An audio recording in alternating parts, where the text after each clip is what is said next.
My wife is a CEO, but she goes bankrupt now. Everyone assumes I'll take the money and run. After all, I'm good looking, and all I've ever cared about is money. Every day I've been spending her cash. Eating well, playing hard, living large. However, I actually want to stick around and help her make a comeback. Because when she does bounce back, even the spare change slipping through her fingers could set me up for life. But who could have guessed that the bankruptcy is fake? When I transmigrate into this novel, it's already the final chapter. The stunning CEO I'm now married to is the villainess, who is already defeated by the heroine. I still remember the last lines ever written about her. The only things Claire White has left are her husband lying in that bedroom, and her collection of expensive watches and clothes. But even Claire knows, the man who has never paid her any attention except to ask for money, will soon walk out with her watches and her wardrobe, leaving her with absolutely nothing. I rub my temples, think about my newly bankrupt wife, and let out a long, quiet sigh. Claire has actually treated me pretty well since we got married. Now that she's hit rock bottom, I can't quite bring myself to grab the cash and disappear. The least I can do is wait until she has her own income again, or at least some kind of footing. After sorting through my thoughts for a bit,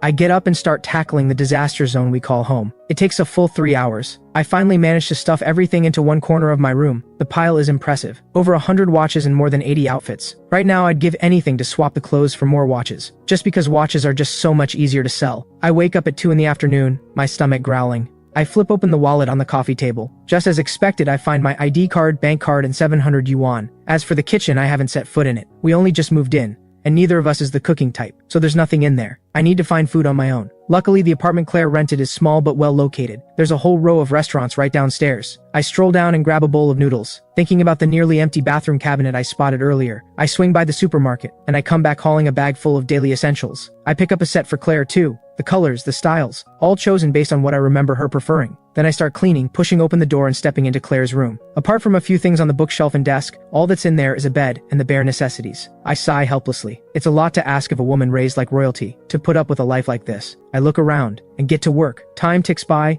and by the time the whole house is sorted, it's 10 o'clock at night. I wash up, set out some late-night snacks on the coffee table, and get ready to dig in. Just as I tear open the packaging and bring the first bite to my mouth, the front door opens. I look up and meet a pair of eyes as clear and still as autumn water. The woman in the doorway watches me, expression unreadable. As she pulls her gaze away, it sweeps across the room, and a flicker of surprise crosses her face. Her eyes come back to me, and I take a good look at her at the same moment. She is stunning, every bit worthy of the author's most extravagant praise. Under Claire's gaze, I unconsciously tighten my grip on my chopsticks, feeling a nervousness I can't quite explain. After all, I'm an imposter. Would someone like Claire really fail to notice that something is off about her own husband? Those eyes of hers make me feel like nothing in the world could hide from them. Did you hire a cleaner? Was there enough money? Her tone is flat with a trace of scrutiny. I shake my head without thinking. No, I did it myself. You did it yourself? Claire stares at me, clearly taken aback. We hold each other's gaze for a moment. She looks away first. Do you have enough money? It's enough. What about you? I ask without thinking. The words are barely out before I regret them. That question makes Claire look over at me again, surprised. Then she says quietly, enough. After that, we both fall silent. Claire glances at the food I'm eating on the table. Then she suddenly says, I'm sorry. I don't follow at first. I look up, trace her gaze, and quickly shake my head.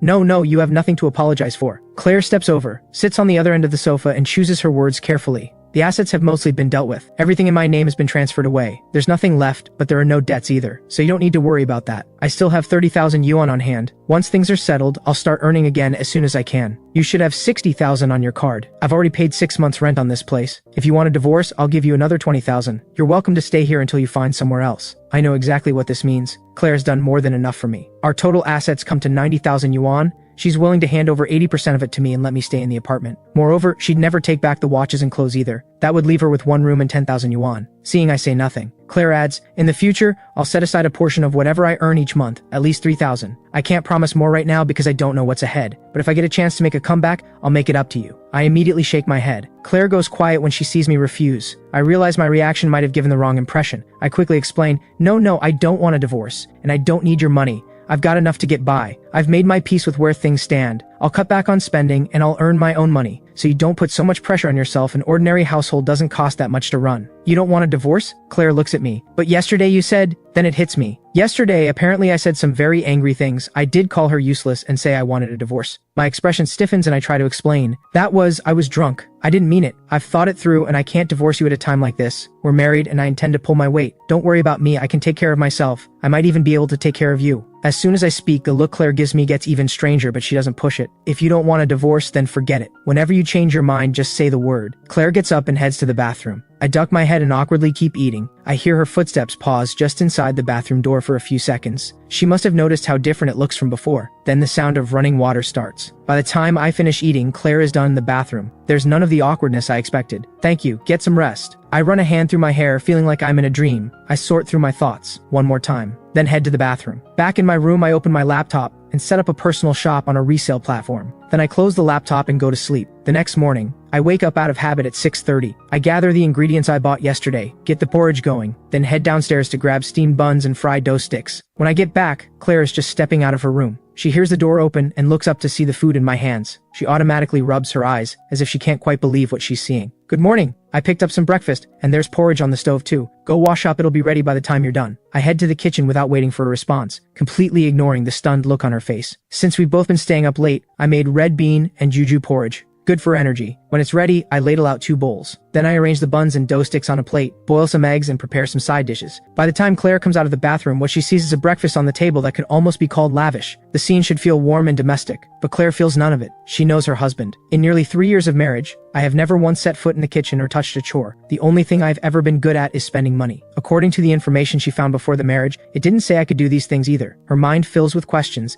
and she wonders if I was hiding it all along. We always had servants and a housekeeper before, so I never had to. Now it's just the 2 of us, and money is tight. We can't keep eating out. My cooking isn't anything special, but it's edible. If you don't mind, you can come back to eat from now on. So when Grandpa asked if you could cook, you lied to him? Claire says this, then picks up her spoon and tries the porridge. I pause, then laugh it off. My cooking is nothing compared to a professional housekeeper's. I figured Grandpa was used to fine dining, so I didn't want to embarrass myself. It's a thin excuse, but it holds. Claire nods. It's actually quite good. I watch her eat, still perfectly graceful even now, and it hits me. Asking a woman raised on the finest food could buy to eat street stall breakfast really is asking a lot. After breakfast, Claire moves to carry the dishes to the kitchen. I stop her quickly. Don't worry about it, I'll clean up. Go do whatever you need to do. There are still some business matters to handle. I probably won't be back until evening. Don't wait around for me, call me if you need anything. Once Claire leaves, I finally feel a sense of relief. I think to myself that even at her lowest, she still carries herself like royalty. The invisible weight of her presence never quite disappears. If I hadn't seen a thing or two in my time, I honestly might have cracked under that pressure. I've got a lot to get done today, not just picking up things for the apartment. I also need to photograph the watches and clothes, and list them for sale online. With everything we have, selling it all should bring in over 1,000,000 yuan. Though when Claire wants to do something, she'll have some seed money. On top of that, I need to feel out this world's online audience and think about getting back into my old line of work. Back in my original world, I was a web fiction writer, and my major was interior design. But after graduating, I didn't want to make a career of it, so I just started writing instead. I took on odd jobs here and there for extra income.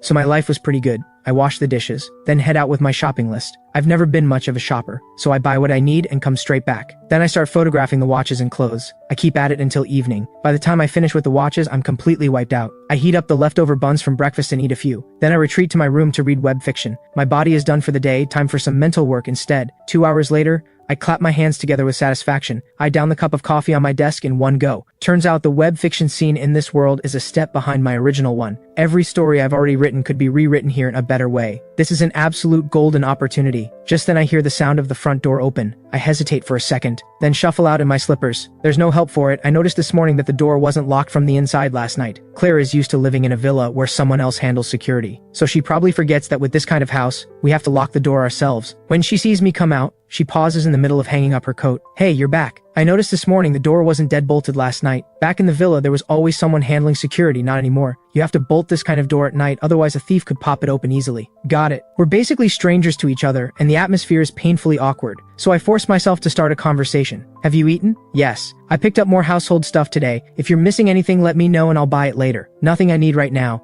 Topic ended. What else can I say? I think for 3 seconds and make the executive decision to retreat. Alright then, I'll be in my room. Call me if you need anything. After I close my door, Claire starts looking around the apartment, checking the kitchen, then the bathroom. The house has a lot more in it today. It actually feels lived in now. He's actually serious about staying, she thinks. It's like he's a completely different person. I have no idea what Claire is up to. I'm too busy dealing with my laptop. The original Ethan worked hard enough in high school to get into a good university, but he coasted through college, and his computer skills are absolutely catastrophic. This laptop is painfully slow. I need to clean it out and see what the original Ethan was actually up to. As I dig through the files, I come across a photo folder. There are lots of subfolders inside, mostly selfies, a few photos of his parents. Then there's one at the end with a garbled nonsense name. I click it open, and wow, inside are photos with another woman. She looks like some kind of those socialites, and she's pretty, but she is just not my type. There's something about her smile, all soft and delicate, like she's performing innocence. Seeing how close they look makes my soul physically tremble. I frantically check the dates, all before the wedding. Thank goodness. That was close. I keep a handful of the more neutral ones and delete everything else immediately. By now, I've pieced it together. That woman was the original Ethan's girlfriend from university, a wealthy heiress, but they've been broken up for ages. There's absolutely no reason to keep any of it. Lucky Claire never snooped. If she had found these, it would have been a ticking time bomb. By the time I've sorted the laptop out, it's almost 11. I yawn and faceplant onto the bed. The next morning, I'm up even earlier than yesterday, and this time I don't go out to buy anything.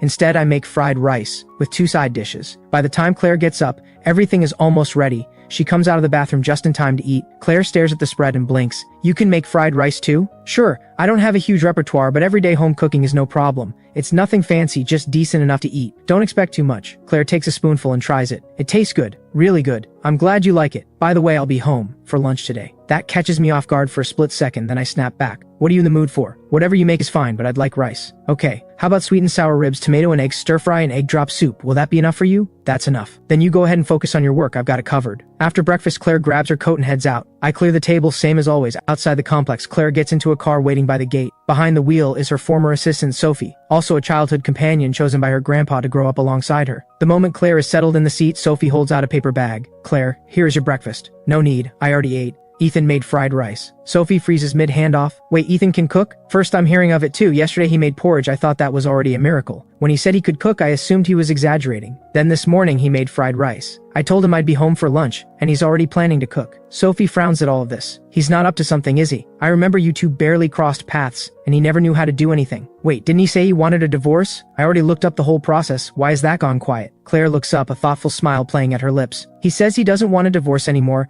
and he has made peace with things, that he'll work hard and earn his own money, and I shouldn't stress myself out. Claire leans back against the headrest, her tone unreadable. Ha! He can't stand to watch you suffer, so he's decided to tough it out with you? If that's really it, he's not bad at all. He did nothing in college. The 2 years we've been married, all he ever did was spend money. One day he demands a divorce, the next he's changed his mind completely. What do you make of that? People say hard times show you who people really are. Maybe his conscience got to him. You never know what someone is made of until things fall apart, and we've certainly seen plenty of people turn their backs lately. Maybe Ethan is just the kind of person whose true character only comes out when things get hard. Maybe, let's go. Either way, he's not going to derail anything. I'll just watch and see. On the other side, I spend the entire morning photographing clothes. I can't possibly wear over 80 outfits. Keeping a dozen or so for appearances is plenty. I'll sell the rest and use the money to pick up some ordinary clothes. 2+ hours in, and I'm only halfway through. I check the clock on the living room wall, already 10. I need to go grocery shopping. So I quickly pack everything away, throw on a jacket, and head out. I come out of the supermarket hauling 2 heavy bags and start heading back. I've just crossed the street when someone calls out to me. I turn around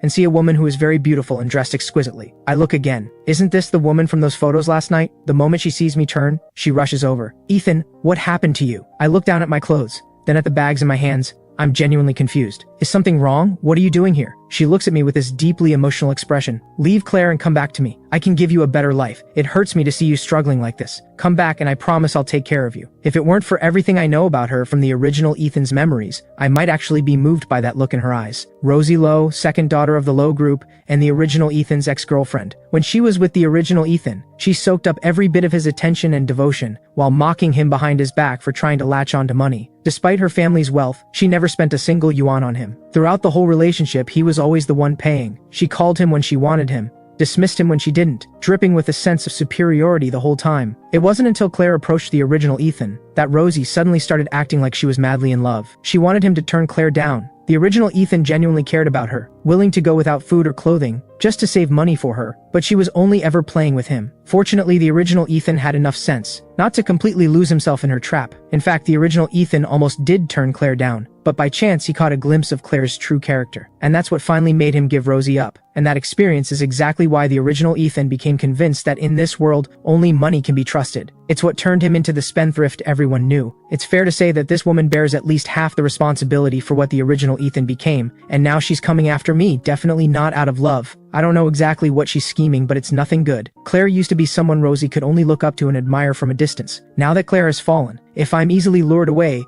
it would be another blow to Claire. And maybe she's planning something worse to Claire. So I shake my head. I'm not going anywhere with you. Go back to wherever you came from. Why not? Claire is a loser now. She'll only drag you down. What could you possibly be getting from her? Marriage means sharing the good times and the hard ones. I'm her husband. Of course I stay by her side. Whatever happens to her, I'm not walking away. She's only hit a temporary setback. Even if she were seriously ill, even if she couldn't take care of herself, I'd still be there. This has nothing to do with hardship or money. As long as she doesn't divorce me, I'm not leaving. Especially not now when she needs me most. What are you talking about? If I remember correctly, you two barely even interact. She just keeps giving you money to spend. There's no real feeling between you, so why put yourself through this? Rosie stares at me like I've completely lost my mind. Who said she hasn't been good to me? When she had money, she gave me plenty every month. Sure, she didn't have time to spend with me, but I could spend money freely. Yes, maybe that money was nothing to her, but money doesn't come from nowhere. Her giving it was a kindness. She had every right not to. Since she gave, I should appreciate it. And now that things have gone wrong, even in a divorce, she'd still let me stay in this apartment and give me most of what's left. She's done more than enough for me. You call that good? If that doesn't count as good, then what does? We never had deep feelings for each other to begin with.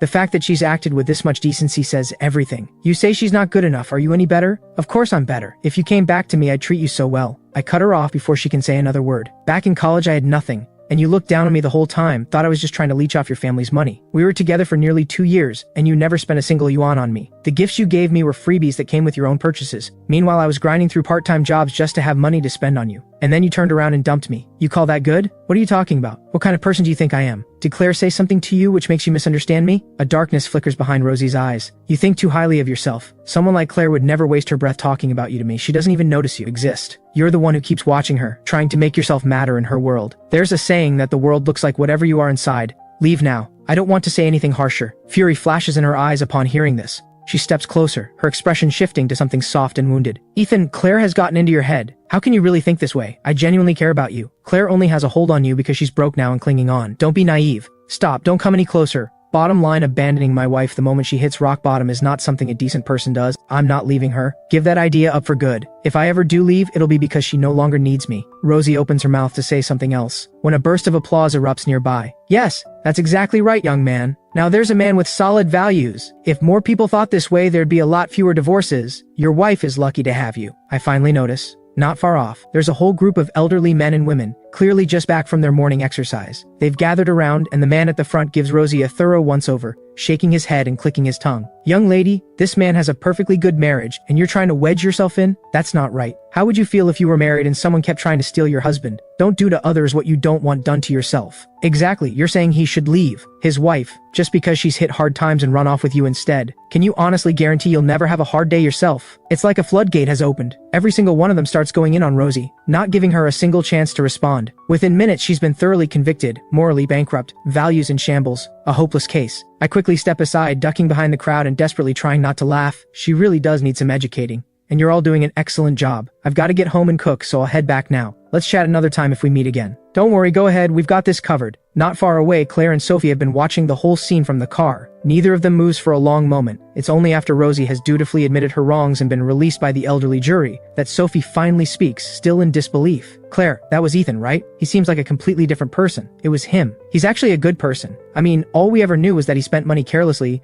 but now that you're technically bankrupt, he refuses to leave. He'd rather struggle than walk away. And it's not even because he loves you, it's because it's the right thing to do. Just like those folks said, he has solid values. At this point, even Claire has to admit, her understanding of who I am has been off. After parting with Sophie, Claire heads straight home. She opens the door to find me, curled up on the rug in front of the sofa, fingers flying across the keyboard, the whole apartment filled with the smell of meat cooking. You're back? I look up. Claire sets some fruit she bought on the coffee table and walks over, curious. She looks more closely and realizes I'm writing a story. I figure I've pretty much forgotten my major, but I still remember some things I learned before, and I've always read a lot of web fiction, so I know the space reasonably well. I figured I'd try writing some. You don't mind, do you? I ask without stopping typing. Claire finds this consistent with what she knows of me. After all, she's not counting on me to bring in money anyway. As long as you're happy. I know a wealthy heiress like her probably has zero interest in web fiction. She might not even know what it is. So I change the subject. The ribs are braising, probably another hour before we eat. Go do your thing. Claire nods, goes to wash up and change, then disappears into her room and doesn't come back out. An hour later, I knock on her door and call her for lunch. On the table are 2 bowls of rice and a spread of dishes. It's colorful, fragrant, properly done. I even added some garnish. It looks like real effort went into it. This is my first time making sweet and sour ribs, so I honestly don't know how they turned out. Give them a try. If they're no good, I can throw together a smashed cucumber. Ever since my parents accidentally passed away in college, I've lived alone. Influenced by them, I don't demand an extremely high quality of life, but I definitely don't settle for low standards either. I kept the place clean on a regular schedule. I cooked for myself whenever I could and lived a very structured life, so my life skills are solid. What I said earlier, that was just being polite. I wouldn't claim to be a great cook, but everyday home cooking I can handle. Back in the day I always cooked when friends got together, and the compliments were never in short supply. Claire picks up a piece of rib and tries it, then nods. It tastes delicious. Good. Eat more then. The past few days have been a mess. You haven't eaten properly or slept properly. You've been working yourself hard. I pour a cup of lemon tea I brewed earlier and push it toward her. This is lemon tea with little honey, good for vitamin C. Drink as much as you like. Don't let the sourness put you off. Claire watches me with a searching look, unable to shake the feeling that the man in front of her is someone else entirely. He doesn't match the information she found before or the interactions they've had over these 2 years of marriage, but she never paid close attention to him either, so she can't say with certainty that what she found was complete. She pushes down the questions and says, "Thank you, you've worked hard." "Not at all, I'm home all day, completely sheltered from everything. You're the one out there dealing with everything." I smile. Eat more. Just thinking about it, Claire used to be in a world most people could only look up at. When old Master White was alive, who would have dared cross the White family? And Claire was always the most outstanding among them all. Countless people grew up being compared to her by their parents, and coming up short. Now old Master White is gone, and the distant branches of the White family are only thinking about how to carve up what's left. They're practically counting down to her complete collapse. Not one of them will lift a finger to help. Some would happily push her down even further. The chance to trample the person they once had to look up to. How satisfying that must feel. In fact, before I transmigrated, when I was just reading this story, I never understood why Claire kept refusing help from her closest friends. If she had accepted it, she never would have fallen so far. But given where we stand right now, I can't exactly ask. She was raised as a wealthy heiress. She must have her reasons. I don't know how Claire feels about this meal, but I eat very well indeed, and I'm guessing she didn't hate it either. After all, she had 2 bowls of rice. I'll put the dishes in the kitchen, don't touch them. I'll wash up after my nap. I drop everything into the sink, wash some fruit and bring it out to the coffee table. Then I settle back onto the rug and keep typing. Writing something I've already written before, the words come fast, and my typing speed has been well trained over the years. Just in that one morning session, I knocked out a 2,000-word outline. At this rate, I figure I can finish 20,000 words and submit tomorrow. Claire and I are in a tight spot. We really need money. I don't know the first thing about business, so the only thing I can do is earn as much as I can and take some of the weight off her. Claire retreats to her room again, and after the door closes, I have no idea what she's doing in there. Around 1:30, I force myself to close the laptop and drag myself to bed for a nap. The living room goes quiet. In her room, Claire hesitates for a moment, then types a reply to Sophie. "Forget it. Let me just see how he does first. You can hold off on the search for now. Maybe I'm overthinking it. Let's wait and see." Less than an hour later, my alarm goes off. I haul myself out of bed. Head still foggy, I shuffle toward the bathroom and find the door pulled shut. Still half asleep, I grab the handle and yank it open, step forward to walk in, and look straight into someone's eyes. "Sorry, I was half asleep. I thought I was alone." I blurt out an explanation, then flee to my room red-faced and shut the door. I want to smack myself. That was mortifying. It takes a good while before I pull myself together enough to open the door and step out. Claire has just come out of the bathroom. We look at each other again. There's 4 or 5 meters between us, but she speaks first. "It's fine, don't be so embarrassed. This apartment is small. We'll keep running into each other. You'll get used to it." Right, get used to it. Are you not going out today?" "Everything I needed to handle today is done. I'm staying in this afternoon." Claire says this, then seems to remember something.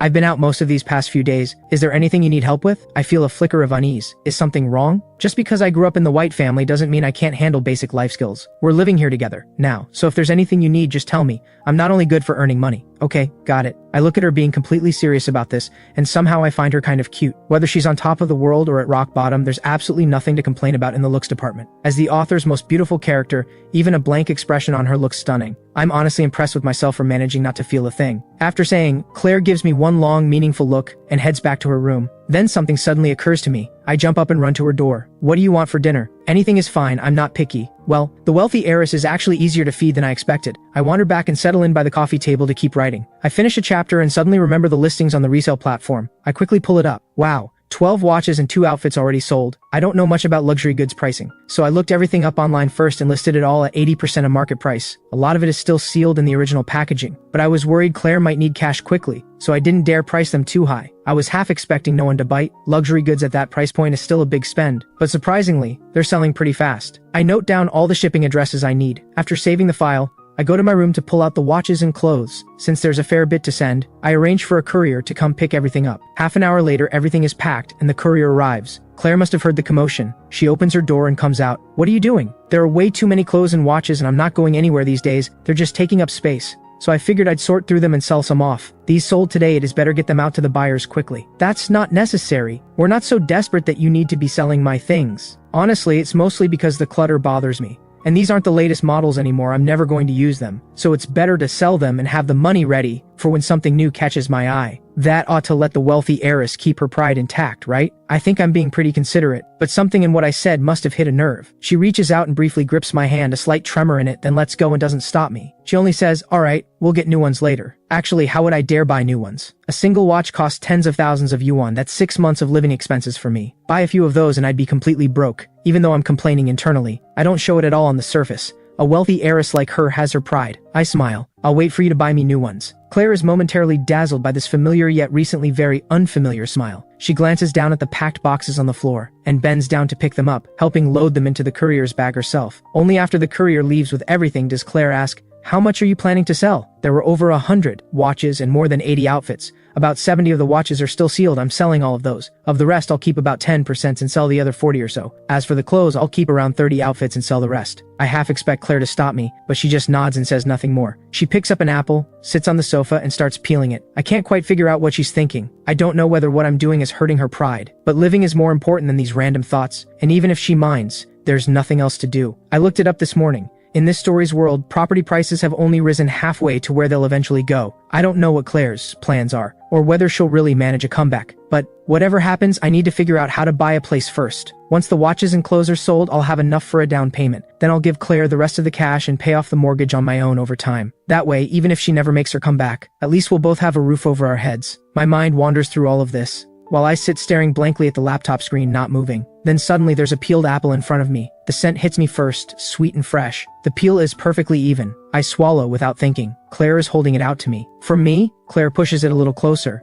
You've put up with a lot. I'm genuinely caught off guard. In the original story, Claire never got close to men, never had much patience for them at all, and yet here she is, peeling me an apple and doing it so beautifully. It's amazing. I take the apple quickly and say, it's nothing. It was bought with your money to begin with. You never complained about my spending back then. I'm already grateful for that. Claire actually laughs. She usually wears such a composed, closed-off expression, not icy exactly, but not the kind of face that invites you closer. Now she laughs, and I completely freeze. How is a person this beautiful? Don't worry, I'll buy you plenty of new watches when the time comes. I nod instinctively, then catch myself feeling oddly flustered and shy. I know you'll make a comeback. Take your time, I'll be waiting for those watches. Come on, you've got this. Claire rises, that faint smile still on her face, and heads back to her room. Out of my sight, a flicker of amusement passes through her eyes. That afternoon, I pushed through and managed to write over 10,000 words. Dinner is a casual, easy affair, and then we each go back to our own things. I stay up until midnight and hit 20,000 words. The next morning, after breakfast, Claire heads out and I get to work figuring out how to submit the manuscript. I check the resale platform, 8 more watches and another outfit sold. I can practically see the money pouring into my account, and the feeling puts me in a great mood. I've just organized the manuscript and sent it off when there's a knock at the door. Who is it? I get up to answer. A man's voice comes through the door. It's me, Marcus James. Marcus James? I rack my brain as I walk to the door, but I can't place the name at all. I open the door. A man standing there with that kind of roguishly good-looking face. The moment he sees me, he runs a slow, calculating look over me from head to toe, which I find extremely uncomfortable. Not going to invite me in? Marcus says, already moving to step inside. I still have no idea who this person is, so I block the doorway. Who are you here for? If you're Ethan, then I'm looking for you. He angles himself past me and squeezes in. Claire is not home right now, is she? Since he's already inside, throwing him out would just be rude.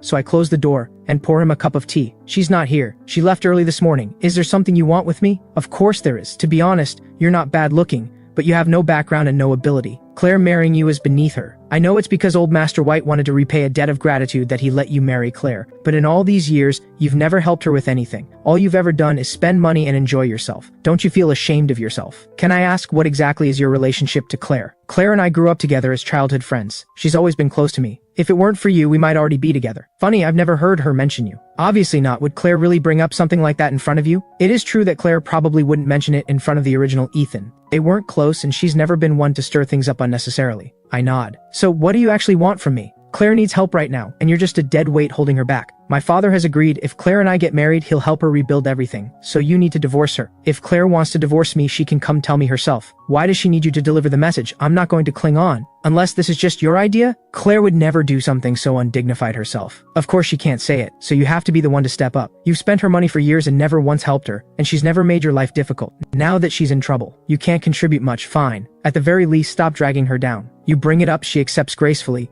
Everyone keeps their dignity. Is this what Claire wants? It's what I want. Don't you understand? Claire isn't the type to do something like this herself. What we need to do now is to take the initiative to help her. You divorce her, I marry her, and then she can accept my father's support. If Claire herself wanted this, I'd agree to a divorce without a second thought. But you're saying it's your idea. So let me ask, before Claire and I got married, were you and she a couple? Did she love you? Marcus goes rigid mid-sip. That's not relevant, she's not good at expressing herself. And she doesn't like you either. I can help her, you can only hold her back. I'm 100 times better suited for her than you are. You're wrong, I may not know her as well as you do, but I'm certain she would never easily accept your father's help. Especially not help that comes at the price of marrying you. You think convincing your father to back her is doing her a favor, but you haven't thought about what it would cost her. If she rebuilds on your father's support, what kind of reputation does that leave her with? She'll never be free of the label of someone who got ahead through a marriage deal. I don't know Claire all that well, honestly, but I trust that the character written in this story, even as a villain, is not someone who would ever accept a handout. In fact, if she hadn't refused to bend, she wouldn't have faced so many of the hardships that brought her down. Someone like that, how could she accept using her marriage as a bargaining chip to make a comeback? Not a chance. At least not right now. Honestly, I don't have anything against divorcing Claire, just not because someone pushed me into it. I lay it out plainly. What Claire decides is her business. I will absolutely respect whatever she chooses. Marcus looks like I've stepped on a nerve. He erupts. You just want to cling to her, that's what this is. How can you be so selfish? Claire has done more than enough for you. Now she finally has a chance to rebuild and you're standing in the way. You're disgusting. I've been more than polite to you. You show up unannounced and say all of this. Anyone watching would think you're the one trying to wreck someone else's marriage. When has our marriage ever been anyone else's business? Even if your intentions toward Claire are good, you have no right coming to me with this. If you want to help her, go talk to her. I can't make decisions for her, and I'm not going to fight tooth and nail against a divorce. Any clear-headed person can see that. If she truly cared for you, why didn't you two get together before old Master White came to find me? If the feelings weren't there, why were you never even a couple to begin with? You keep saying she's not the kind of person to act dishonorably, yet what you're doing right now is dishonorable on her behalf, and you haven't thought through a single practical detail for her. What right do you have to say any of this? You're nothing but a kept pretty boy who can't do anything except spend money. What gives you the right? What gives me the right? The fact that I'm still her husband, in name if nothing else. And as long as that's true, I have every right to speak up against anyone trying to interfere in our marriage. Yes, I spent her money and never helped her with anything. But she agreed to it. She didn't mind. So what exactly are you worked up about? If you want to marry her, go tell her that. If she agrees, I will sign the divorce papers without a single word of protest. But coming to me, that I won't agree to. You have no shame. Marcus slams his cup down on the table. I'm past being angry. I turn my own cup calmly in my hands. You're the one trying to break up a marriage, and you don't feel any shame about it, so where do you get the nerve to call me shameless? If that's what you think of me, then I'd say we've said everything there is to say. Bottom line, you just refuse to divorce her. Think of it that way if you like. Getting what amounts to a confirmation and knowing he's not going to get what he came for today, Marcus stands up and storms out angrily. But before leaving, he turns back to throw one last line at me. Just wait, Claire will drop you sooner or later. The door slams shut. I let out a long, quiet sigh. It's understandable that the female lead is likable, but did even the villainess have to be this popular? If it weren't for my conscience, I'd honestly be tempted to just get the divorce. But it's just a passing thought. I can't bring myself to occupy someone else's body and take things for granted, even though it wasn't me who spent that money. It's technically on my tab now, isn't it? I push it all out of my mind and open the browser, jotting down addresses and details, then heading to my room to pull out the sold watches. Once everything is sorted, I call the courier. Today's sales need to go out as soon as possible. Running the numbers, everything sold so far comes to over 2 million yuan. Once the buyers confirm receipt, a very satisfying sum lands in my account. When I sell a few more later, I can buy a small apartment, put down a down payment, and officially join the ranks of homeowners. The thought alone fills me with energy. I don't feel like writing anymore. Instead, I open a new tab and start browsing property listings in this city. My first home I'm going to choose carefully. I browse for a while, and before long it's nearly noon. I don't even have time to close the tab. I dash to the kitchen to start cooking. Claire mentioned this morning when she left that she'd be home for lunch. That's on me. I got so caught up daydreaming about the future that I completely lost track of time. I'm planning on wontons for lunch. The filling has been mixed since morning, and I picked up the wrappers yesterday. My hands move with practiced ease, like I've fallen into a rhythm. A few seconds per piece, and before long I've wrapped over 20. I'm still at it when Claire gets home. I don't even look up. You're back? Yeah, what are you doing? Claire stands in the doorway, close enough to see my hands moving quickly but not quite what I'm making. So she asks instinctively. Wrapping wontons, that's what's for lunch today. I'll also make some flatbread on the side, so we won't have to worry about not getting enough. I say it like it's the most natural thing in the world. Making flatbread and wrapping wontons from scratch, this goes well beyond what an average home cook can do. The suspicion in Claire's mind stirs again, but then she looks at me, sitting there quietly, hands moving with quiet confidence, and somehow she feels there's nothing to question. Come to think of it, I haven't had these in a long time. The words slip out unintentionally, Then, finding it a bit strange, she shuts her mouth, stepping into the bathroom to wash her hands like she's covering something up. I don't notice any of her strangeness at all. I love wontons myself, and thinking about how Claire has been buried in business matters lately, she wouldn't have had the mind to care about food. Besides, wontons are street food, really. It makes sense she hasn't had them in ages. Do you want a bigger portion? I can cook up more if you're in the mood. Whatever's left I'll wrap and freeze. Good for days when neither of us feels like cooking. Alright, make a bit more then. Claire comes out of the bathroom and that's all she says. She hasn't had street food in a long time, the last time was 3 or 4 years ago. If I hadn't brought it up, she might not even have realized how long it's been since she last relaxed. Alright, I'll make plenty. I say it without slowing my hands. To me, life is full of hope and small joys. Life is what you make of it. Getting a second chance at it is already a gift. Everything it offers is worth holding on to. Being able to sit here and wrap wontons, eat wontons, that's happiness enough. Nearly an hour later, 2 steaming bowls of wontons land on the table. I call Claire out, and I'm already seated, tilting my head toward her chair with an expectant grin. Try them. I think they turned out pretty well. I wasn't sure how much you eat, and wontons alone don't really fill us up, so I made some flatbread wraps too. Do you eat those? Hearing this, she finds it a bit amusing, but doesn't show it. Of course I do. I'm a normal person. She sits down and tries one, takes a moment to consider, then gives her comment. These are good. See? I told you they'd be good. I love wontons, so of course I'd put in the effort. Since you like them, eat plenty. We eat at different paces. Claire finishes about half of what I do, but we finish at almost exactly the same time. This time when I get up to do the dishes, she speaks up out of nowhere. I'll get a dishwasher. It's just a few bowls, doesn't take long. No need to spend money on that. It's not that expensive, don't worry about it, Claire says casually. I immediately pull a conflicted face. What's wrong? She hasn't fully adjusted yet. She hasn't quite registered that we're no longer living the way we used to. I'm debating whether to say something directly, but then I see the slight furrow in her brow, and the reminder I had planned comes out as something else entirely. Alright, I'll go pick one out myself. Don't worry about it. I'm very particular, it might take me a while to find the right one. I sigh internally the moment the words are out. Her good look really does make me go soft. I couldn't bring myself to say even a mildly bruising thing to her, but I've already said I'm picky. Taking forever and coming back empty-handed is perfectly believable. Claire watches my conflicted expression, and suddenly understands exactly what's going on in my head. A strange feeling moves through her. In the first half of her life, although Grandpa had put her through hardship deliberately, in fact, after she completed that trial at 15, she never had to feel that way again. This time, she's not actually broke. It's her husband who thinks she is, and even so, he doesn't mention being broke in front of her. It's a strange feeling. She can't quite name what she makes of it. I have things to do. I'll be in my room. Claire turns and goes, leaving me alone with the dishes. I hum while I wash up. Life feels pretty good right now. There's a roof over my head and food on the table. The watches and clothes are selling well. Soon I'll have a place of my own. Things can only get better from here. Claire has what it takes. Her comeback is only a matter of time. And when that happens, maybe she'll share some money with me then. Even if she never bounces back, I can support us on my own. For now, having someone around who's more or less a friend means I don't have to worry about being on my own if something goes wrong.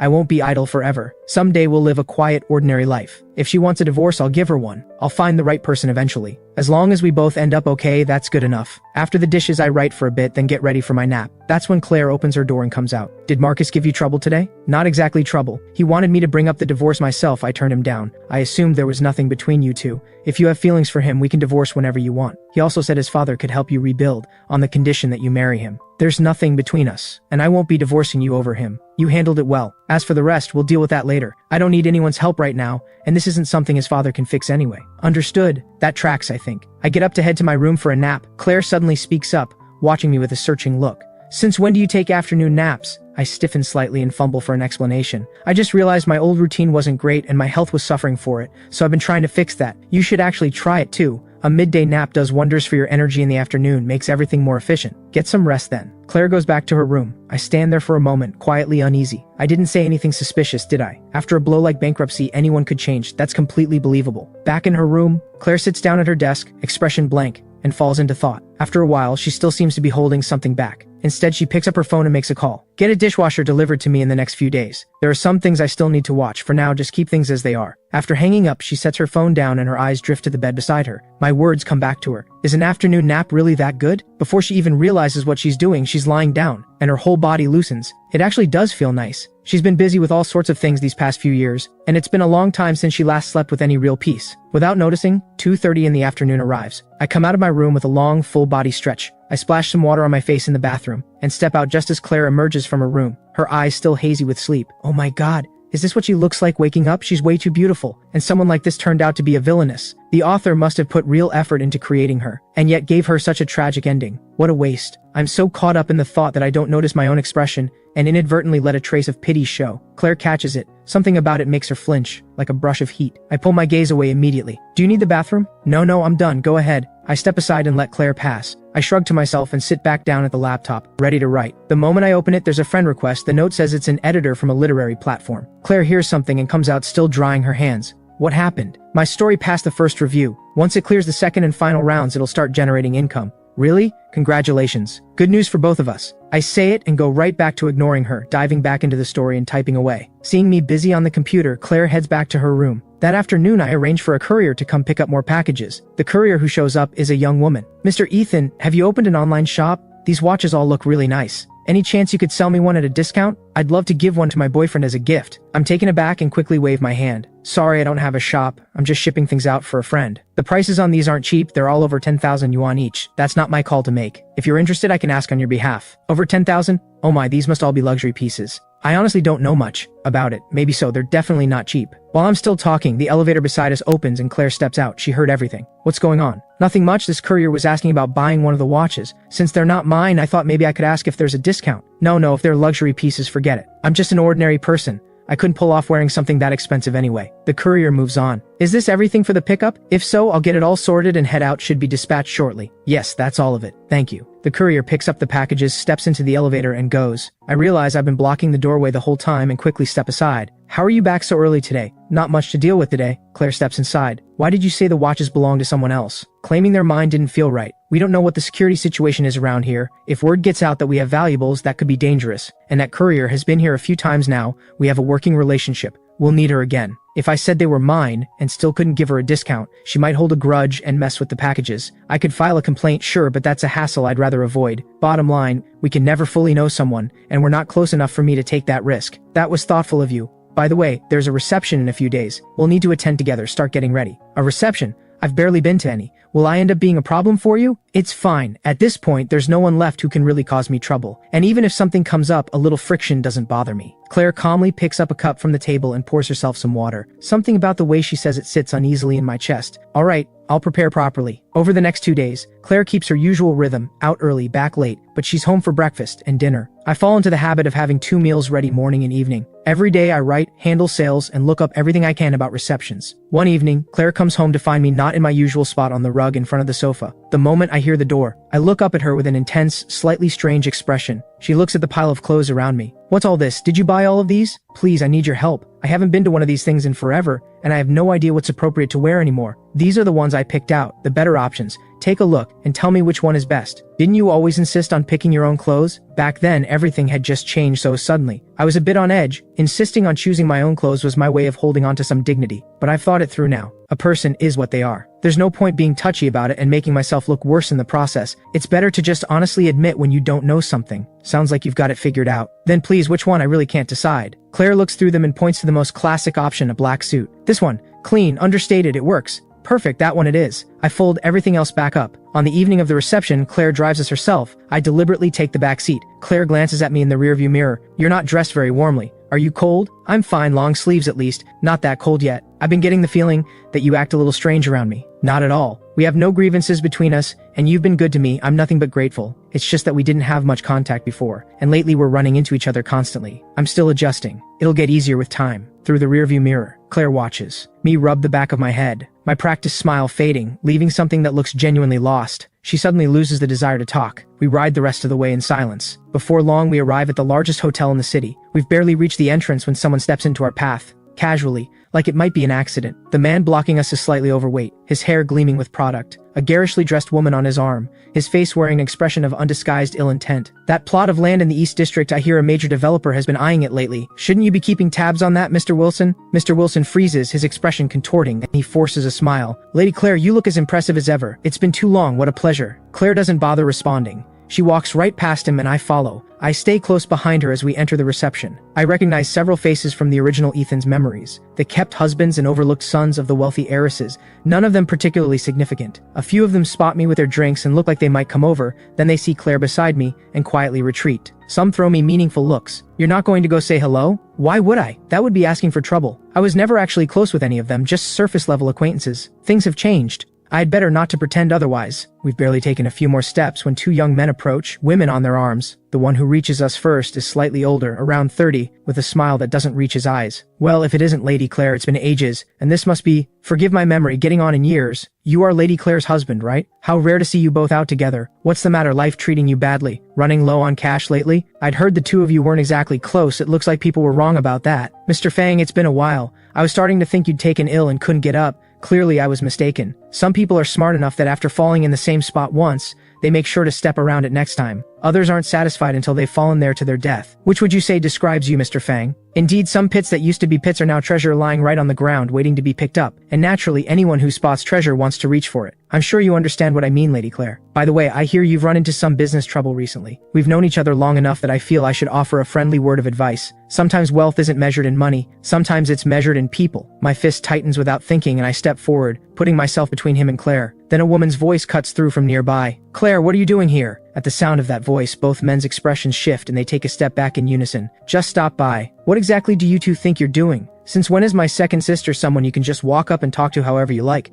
Have the fangs and the hay-cheese really sunk this low? Why are you still standing there, waiting for a formal invitation to leave? Don't mistake me for my sister. I do not have her patience. Both men nod rapidly and make themselves scarce. Their companions crane their necks trying to get a look at Vera and get harshly snapped at for it. Claire, honestly, if you're coming, fine, but why bring him? And if you are bringing him, at least give me a heads up. Those two idiots just now actually trying to flex in front of you. You really are too patient with them. It's nothing, just a couple of clowns. But what about you? You never come to things like this. What brought you here tonight? I was worried you might show up and run into people with no sense, so I had my manager cancel an appearance for this. Good thing I did, or who knows what those two would have said. Vera turns her gaze to me, looking me up and down with a measuring look. Given where my older sister is right now, there's no money left to squeeze out of her, so you can drop the act. If you're going to leave, just go. I smile awkwardly and say nothing. Don't talk nonsense. We're still married, Claire says. Come on, let's go sit somewhere. Fine, I'll come with you. With Vera sitting beside us, no one else comes near. Anyone with any standing here knows Vera is not someone you want to cross. I'd brace myself for an evening full of awkward encounters,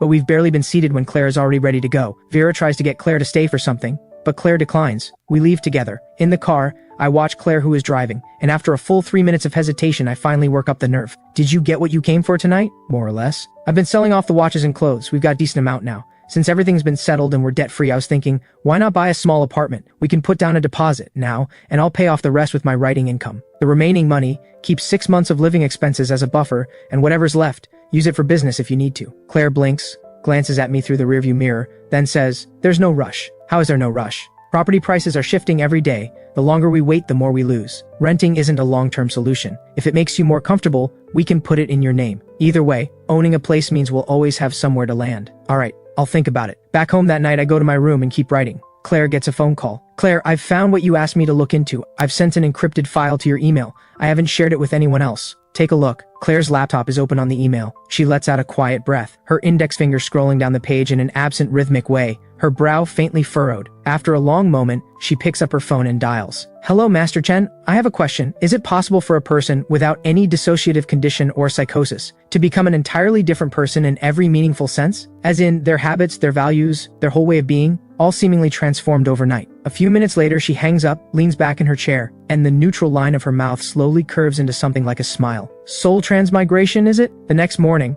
I'm unhurriedly finishing off a scallion roll when Claire suddenly looks up as if something has caught her interest. What kind of stories do you write? My hand stills mid-bite. What do I write? All kinds, really. I never stick to just one genre. I want to write everything, but if I had to pick, transmigration stories are my favorite. The wilder the concept, the better. Do you think transmigration is real? I think so. Nobody really knows what this world is at its core. Sometimes we feel like we're living in a very real world. It might just be a world someone else wrote into existence. Who knows what the world really is? If we can't even confirm the nature of the world we live in, how can anyone say transmigration doesn't exist? A world written into existence? Of course, in someone else's story we might just be nameless background characters. So if you had transmigrated, what do you think your previous life would have been like? A pretty happy one, I'd imagine. Parents who loved each other, only child, free to do whatever I wanted. Maybe they'd pass away suddenly, but I'd have studied what I loved, never went hungry or went broke. Life was decent overall. And the transmigration itself, probably getting stabbed to death trying to save someone. A very unlucky way to go. That is really unlucky. It's a reminder to think before acting. Even good intentions need to come with a sense of your own limits. Absolutely, that's genuinely important. We don't bring it up again after that. After breakfast, Claire heads out, and I stay in and write. Claire doesn't come home for lunch, so I happily order delivery. After eating, I tidy up and take out the trash. In the afternoon, I ship out the latest round of sales as usual, then head out to pick up groceries. Walking through the supermarket, it suddenly occurs to me. Life right now isn't all that different from my previous one. I'm still turning that over when a woman nearby speaks up. Hey, aren't you that young man from last time, the one that awful woman came after? Out grocery shopping too? Oh, it's you! Just picking up some things for dinner. Good for you, not many young people cook these days. Your wife is a lucky woman. Not at all, she's out working all the time, so I've just been picking up the slack at home.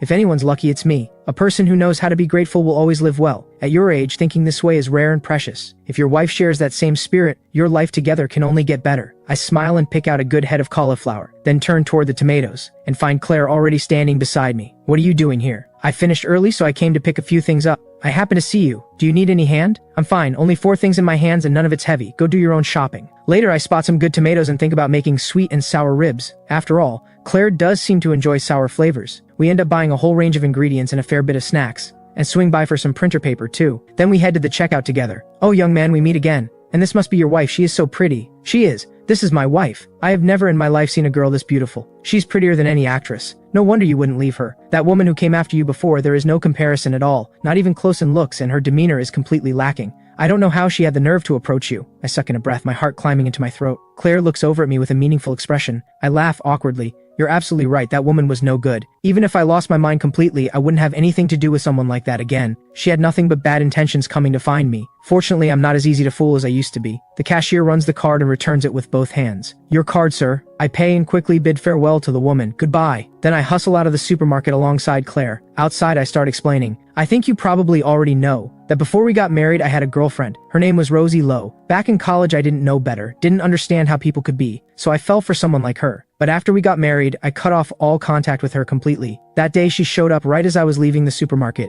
I knew immediately she wasn't there for anything good, so when she asked me to go with her, I turned her down on the spot. That woman just now was one of the locals who helped set her straight that day. Claire nods. Rosie Lowe, second daughter of the Lowe Group. I've heard she's notoriously stingy. That's putting it mildly. She put on this polished, high-achieving act, and back then, Ethan, I thought she was this impressive senior I could look up to, so I felt a bit inferior around her. Then I found out she'd been saying she was actually interested in one of my classmates, and I was just something to pass the time. Even talking about it now gets my blood up. People like her are the worst. Just keep your distance from now on. I definitely won't engage with her. Giving someone like that the time of day is a waste of a life. Back home, I put everything away and start cooking. Claire steps into the kitchen. Need any help? I nearly jump out of my skin. I wave her off quickly. No, I've got it covered. You have enough on your plate. Go do your thing. I'll call you when it's ready. Claire nods and steps out. I tie on my apron and get back to it. When everything is ready and on the table, I knock on her door. Claire lets go of her mouse and closes everything on the screen, then comes out to eat. We usually don't have much to say to each other. I can't muster the energy to start anything. But today is different. Claire speaks the moment she sits down. Someone's coming tomorrow to install the dishwasher. My chopsticks pause mid-reach. A dishwasher? You bought one? I thought I was gonna pick one out myself? You said you were particular about these things. I figured I'd just pick one and save you the trouble. All you need to do is use it. I give in with a sigh. Alright,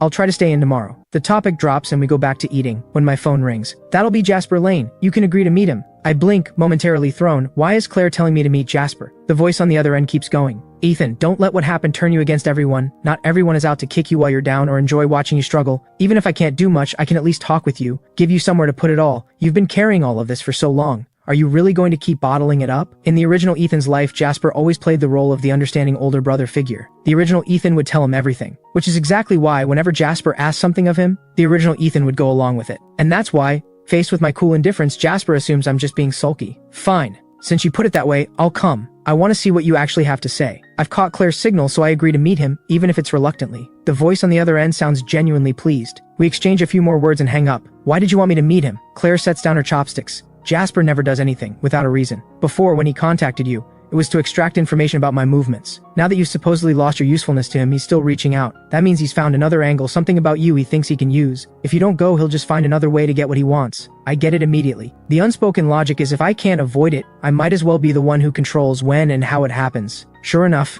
she follows it up with, at any given moment, having some control over the situation is always better than having none. And knowing someone is working against you, and staying guarded, is better than being played without ever seeing it coming. I see. It's not that the logic is lost on me, it's just that my old life never required me to think this way. I haven't fully settled into this role yet, let alone this world. But Claire, who rarely says more than necessary, is suddenly saying all of this. Is she teaching me? Across the table, Claire has already picked her chopsticks back up and is eating with her usual unhurried grace. From where I'm sitting, she looks as elegant and composed as always, like the fact that people are scheming against her doesn't trouble her in the slightest. Right, scheming against her. Because honestly, as far as I can tell, there's nothing about me, as the original Ethan, that's worth targeting. The only one here worth going after is Claire herself. Claire's only instruction about the meeting with Jasper is to keep it casual, avoid sensitive topics, and report back afterward. I nod and make a mental note. Jasper has chosen a well-known cafe in the city center. When I get his message, I look it up briefly online. The cheapest thing on the menu is over 200 yuan. When have I ever spent money like that? On the day of the meeting, I take the time to put myself together properly. I know I'll probably get mocked no matter what, but at least no one can say I showed up looking unkempt. What I don't expect is for Jasper's very first words to still be mocking. Ethan, I know you feel bad right now. You've always had too much pride, but you're in a tough spot now. There's no need to put on a front for me. I'm not going to think less of you. If I didn't know better,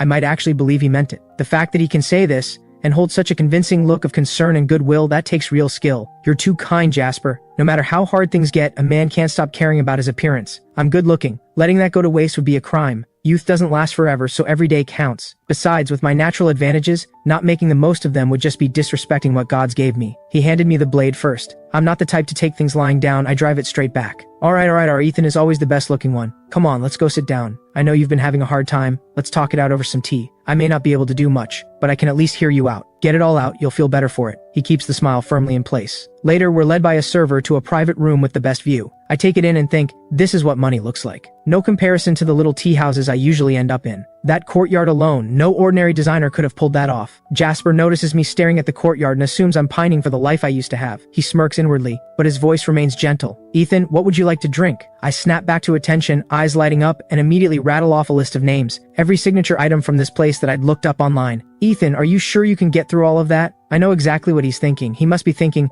why have I suddenly thrown all pride out the window and started ordering like a man who hasn't eaten in weeks? But I have no intention of explaining myself. Whatever I can't finish, I'll take home, not a problem. Take it home? You'd actually pack up leftovers from a place like this? You're really that short on food? Of course, not packing up leftovers is wasteful. I'm not who I used to be, so naturally I make the most of things. Frugality is a time-honored virtue after all. What's the matter, Jasper? Do you have some objection to that particular virtue? Jasper opens his mouth and finds he has absolutely nothing to say to that. He blinks for a moment, then manages, "You're right. I think so too. I really was far too extravagant before. Buying luxury goods I'd never even use. A waste of money, and a waste of time and energy on top of it. If I'd put that time into something meaningful instead, imagine. There are so many people in this world who need help. How did I never see that before? That money could have supported children in underprivileged communities. Anything would have been better than buying luxury items to sit in a drawer. By the way, Jasper, someone as kind and admirable as you must donate to those causes quite regularly, right? Jasper is genuinely gifted at spinning narratives and managing his image, but charity? That's a fantasy. He's not that generous. He barely has enough money for his own lifestyle. The idea of voluntarily giving any away is laughable. However, he smiles with complete sincerity. Of course, when I have time, I make a point of helping those who need it. My parents raised me to always share what I have and look out for others. Jasper assumes I'm about to take the conversation in that direction, but I pivot. So if you're that generous to complete strangers, then surely, given how long we've known each other, how close we are,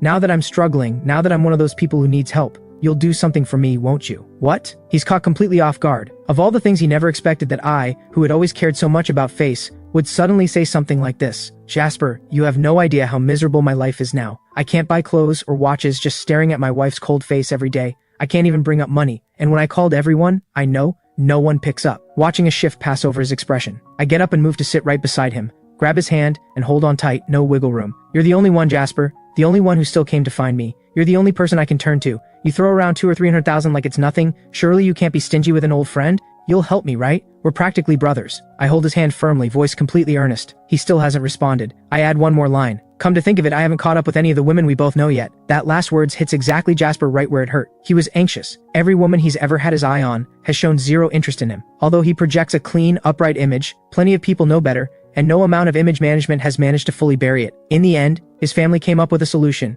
Keep a low profile and wait for people's memories to fade. The reason he reached out to me this time is to get something done, specifically to show off his value in front of a woman he's currently pursuing. Ethan, what are you talking about? Look at us. What kind of relationship do we have? How could I possibly sit by and watch you suffer? Didn't I come straight to find you the moment I got back? You know me, I've always been soft-hearted. Watching a stranger struggle is hard for me, let alone you. Don't worry. I may not have a lot on hand, but 100,000 is nothing. I'll transfer it to you right now. Think of it as emergency funds and don't even think about saying no. Alright, but after Claire went bankrupt, how have things been between you two? How would I know? You know me, my degree had nothing to do with business. Even if she told me everything, I wouldn't understand any of it. Anyway, we still have food to eat for now. She's always busy. What exactly she's busy with, I have no idea. Asking wouldn't help anyway, so I stopped asking. I was going to file for divorce, but then she told me there were no debts, so I figured why not just keep going. I heard Rosie came to find you. She did, but she's not a good person either. Even at my lowest, I'm not going to embarrass myself in front of someone like her. So I made a big show of standing by Claire. Drove Rosie absolutely crazy. She couldn't measure up to Claire before, and she still can't. I'm nobody special, but the fact that Claire treated me decently even at her lowest tells you everything about her character. I'd rather put my faith in someone decent than in someone rotten. But maybe Rosie only realized her true feelings after she lost you, and you're not someone who's used to hardship. How long can you really keep living like this? Honestly, it's not as bad as you might think. Back when I had money, there was always some drama, always a cluttered head. The only relief was buying more things. Now it's quieter. I do what I want. I'm not someone who can't handle a simpler life. Before college, wasn't this just how things were? So this is fine. I have no complaints. I just need to figure out how to earn more going forward. You're going to get a job? How would that work? What would you even do? Imagine running into people you know while working a cash register or stocking shelves. Moreover, good jobs are hard to come by. You'd be left with unskilled work. Could you really handle that? What's so hard about it? I may not have worked before, but I graduated from a reputable university. I can learn. I have the basic qualities, English, professional skills. I've got them. Jasper suddenly remembers that I did actually earn my place at a famous university, and them met Claire and Rosie after. In comparison, his own academic record was nothing to speak of, and he had to be sent abroad by his family just to come back with a presentable credential. The thought puts him in a foul mood, but he still refuses to concede. A degree matters, sure, but so does experience. Starting from scratch now, you'd be behind every fresh graduate out there. It won't be easy. I'll give it a try. Since I could get into a top university, adjusting to entry-level work can't be harder than the National College Entrance Exam. Oh, look at me, why am I even bringing this up in front of you? It's fine, Jasper, you wouldn't know about any of this, which is completely understandable. You've never had to work after all. I genuinely envy you. At home, you rely on your family. In the future, you'll rely on your wife, and you never have to do a single thing for yourself. Just coast through life. That sounds like absolute bliss. In other words, he is a useless deadweight who can't survive without someone propping you up. Jasper works very hard to keep his face neutral. Inside, he is seething. No wonder this guy's life is a mess. He has absolutely no tact. I, on the other hand, feel fantastic. We go back and forth like that, both fully aware of the game, but maintaining polite surfaces while landing jabs wherever we can. The difference is that everywhere Jasper pokes, it doesn't hurt me at all. But everywhere I poke him, it's a sore spot. By the time we part, I'm in excellent spirits. However, Jasper looks like he's one comment away from an internal injury. I remind him about the transfer before I leave. Knowing he'll need to use me again to do whatever it is he's planning, Jasper nods to show he understands. And then, with visible reluctance, transfers 100,000 yuan to my account. I walk away with the money and a very good mood. When I get home, Claire is sitting on the sofa with her laptop. She looks up at the sound of the door. I come in, change my shoes, swap my jacket, head to the bathroom to wash my hands. And through all of it, I'm grinning. Clearly, I'm in a great mood. You're back? Haha, I just walked out of there with 100,000 yuan for free. Pretty impressive, right? I wave my phone, which hasn't left my hand since I left, my tone dripping with a smugness I'm not even trying to hide. 100,000 from Jasper? Yep. He came in flexing his superiority and trying to fish for information. I redirected every single thing back at him. Then I played broke, heaped on the compliments, and backed him into a corner he couldn't get out of. Then I let it slip that if he didn't come through, I might just mention to mutual acquaintances how uncharitable he turned out to be. To protect his precious image, he had no choice but to cough up the cash. Claire suddenly remembers that the original Ethan used to blow money on bags without blinking. And now here's this person, this delighted over 100,000 yuan, which gives her a strange feeling. It's free money, why not take it? Getting anything out of Jasper is really not easy. Here, open your payment app, I'll transfer it to you. Think of it as Jasper paying back what he owed you from before. Take it and use it, don't worry about the household budget. Watching me hand it over so readily, Claire looks genuinely surprised. Is there something you need from me?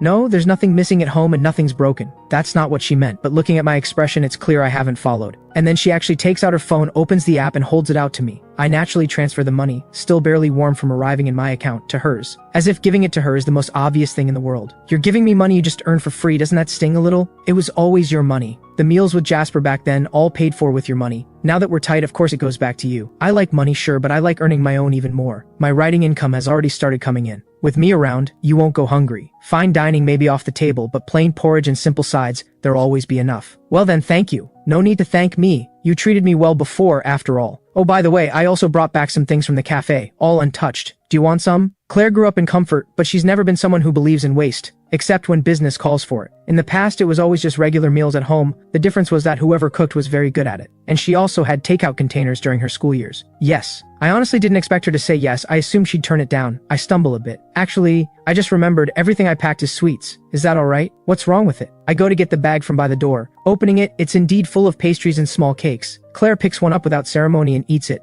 After swallowing, she gives her comment. These are better warm. You've had these before? She glances at me, unhurriedly pulls out a napkin, and wipes her hands. Grandpa used to love these. It comes back to me, old Master White had a fondness for them. Claire must have picked some up for him over the years, and he probably had her try one. I suddenly realize I've just brought up memories that might make her sad. I feel suddenly awkward. Sorry. You don't need to apologize. The past is separate from the present. There's nothing to be sorry for. Well, what do you want for dinner tonight? I'll make it. I still feel guilty. Claire was always so considerate toward the original Ethan. Moreover, since I arrived, she hasn't made things difficult for me once, and now I've gone and poked at an old wound, causing her emotional pain on top of everything she's already dealing with. That's too much. Anything is fine. I have something to take care of. I'm heading out shortly. I'll be back late. Go ahead. I'll have dinner waiting when you get back. Claire glances at me. She starts to say I don't need to wait, but then she sees the guilt still sitting on my face, and the refusal doesn't come. Alright, after Claire leaves, I think for a moment, then tidy up the apartment, do some writing, and head out to buy groceries. Around 8 o'clock, the door opens. I look up from my document. Claire is already stepping inside. I save the file. You're back. The food should still be warm. Are you hungry? Claire takes off her coat and hangs it up. The cold she carried in from outside dissolves almost immediately in the warmth of the room. She glances over and sees the food set out on the dining table, all covered to keep warm. She changes her shoes quickly. You've been waiting this whole time. You must be starving. Let me just wash my hands. I'm alright, not really hungry. I can't always make it back at a regular time. I'll let you know in advance when I won't be home. Eat when you're hungry. Don't wait for me. Got it. I already know Claire isn't like other people with regular jobs, the kind who come home for dinner every day. If she's not coming back, honestly, it's a little easier for me. I can just throw something simple together for myself. Out of guilt, I've made tonight's dinner quite the spread. I even made steamed buns by hand, an impressive range, including scallion rolls,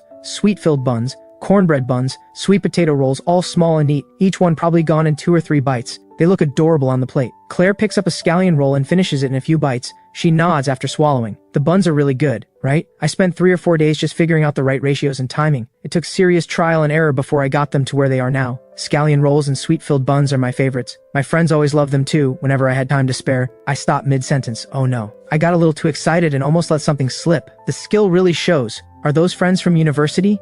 Yeah, friends from university. We kinda lost touch after, and I haven't made steamed buns in ages. Didn't expect the skill to still be there. Fortunately, the wealthy heiress didn't read into it further. One wrong thread and the whole thing unravels. I breathe a quiet sigh of relief, completely missing the look of keen interest on the face across from me. By the way, I've been simmering the chicken soup for a good while today. Make sure you drink plenty. Okay. My chicken soup has always turned out well, and Claire genuinely enjoys it. Restaurant soups always seem to be missing something, but the soup I make has just the right balance of flavors. Claire knows it herself. It's not really about the flavor. It's the feeling of someone taking the time to make it for her. When Claire was little, her mother used to make chicken soup for her too. It never tasted particularly good, but her mother always insisted it was good for growing children, so Claire's father would make sure. She finished every last drop. After her parents died in an accident, she tried all kinds of chicken soup. The chefs, the housekeepers from the White family, all of them studied and tried. None of them could recreate it. As she got older, Claire stopped showing any particular feeling about chicken soup, and everyone forgot. Claire thinks the reason she's been so tolerant of the man in front of her probably has something to do with this. Something about him now and then reminds her of her mother. Why are you staring at me? Is there something on my face? I only then realize Claire has been staring at me this whole time. Does she not realize how much pressure that puts on a person? Or has she noticed something? Off again. You're getting dark circles. What? I get up and peer into the mirror for a long moment. There does seem to be a faint shadow forming under my eyes. So the beginning of dark circles? The thought sends a shiver down my spine. Claire had only mentioned it in passing. She clearly didn't expect me to have such a reaction. After a while, with no sign of me, she calls out, "What's wrong? Are you done eating?" The words are barely out when I sheepishly reappear, probably from staying up late to write, getting a bit worse. A few dark circles don't change anything. You're still very good looking. Hearing Claire say that so unexpectedly sends a flush creeping across my cheeks. After dinner, I get up to clear the table, and Claire stops me. "Let me do it tonight." No, I've got it. I take the dishes right out of her hands and head to the kitchen at brisk pace. Claire laughs quietly, shakes her head, and lets me go. Passing through the living room, she notices my laptop still open on the coffee table, document up, and on a whim she goes over to take a look. I come out having finished everything in the kitchen, and walk into a scene that stops me cold. Claire is sitting on the sofa with perfect posture, chin resting in one hand, reading my story with complete focus. "Don't read that!" I practically lunge across the room. Why not? It's not very good. Alright then, I won't. I'm quietly second-guessing whether I overreacted, when she pauses at her bedroom door, and says out of nowhere, "Honestly, I think it's a bit much that the female lead constantly drops everything at the company to spend time with the male lead. If she's running a company, she simply wouldn't have that kind of time." Then she goes into her room, and closes the door behind her, leaving me sitting exactly where she was sitting, completely speechless. She read at least 2 chapters. The 2 most dramatic chapters I'd written. Having my story critiqued doesn't bother me at all. I just want to clarify, this is a romance novel, and romance takes priority over realism. If I wrote a CEO story with true-to-life accuracy, it would be full of problems and no one would want to read it. But she doesn't know anything about web fiction, and there's no point trying to explain. A few days later, Claire has finished breakfast, but hasn't left yet when there's a knock at the front door. I've just finished the dishes and come out, so I go to answer it. Who is it? Strange, who comes this early? Whoever it is doesn't answer, just keeps knocking. I check through the peephole. 2 young women are standing outside. Both of them are striking. The kind of effortless elegance that could put either of them on a screen. Clearly not ordinary people. My heart does an uneasy little drop. I turn and knock on Claire's bedroom door. Someone's at the door, I think they might be here for you. Claire lets go of her mouse and comes out. She finds me looking genuinely worried. There are 2 women out there who are clearly not ordinary people. I don't recognize either of them, see if they're here for you. What I don't say is that I'm afraid they might be here to cause trouble. My mind is already running through scenarios, what if they actually are? Outside, Tina pauses her knocking and turns to Fiona beside her. You're sure you have the right place? This is where Claire lives now? Why isn't anyone answering? What if she's out? I thought she and Ethan hadn't divorced yet. Is he not here either? Don't ask me, I told you we didn't need to come and you wouldn't listen. Claire has been always busy recently. You're perfectly fine, she's not going to drop everything just because you showed up. I still need to see her. It's been a whole year. And she's had the worst luck lately, I can't settle down until I see her with my own eyes. She pouts and stubbornly resumes knocking. No, this time she's actually banging on it. The door swings open. What are you 2 doing here? Come in. Claire, I've missed you so much, your little sister's back. Tina cries out with delight, launches herself at Claire, throws her arms around her. Then let's go. Good to have you back. As expected, Claire, you are the one Tina actually cares about, the rest of us are just extras. Get inside. I stand behind them, completely stunned. Could these 2 actually be some of Claire's closest friends? Tina bounces inside cheerfully and runs straight into my blank, bewildered face. She blinks. Her finger goes up. Why is there a man here? Wait, are you Ethan? What are you doing here? Why wouldn't I be? Claire, fine, you haven't divorced, but you're actually living together. We're not living together. Would you prefer us sleep on the street? You talk so much. Ethan and Claire are not divorced. Of course they're living together. What's strange about that?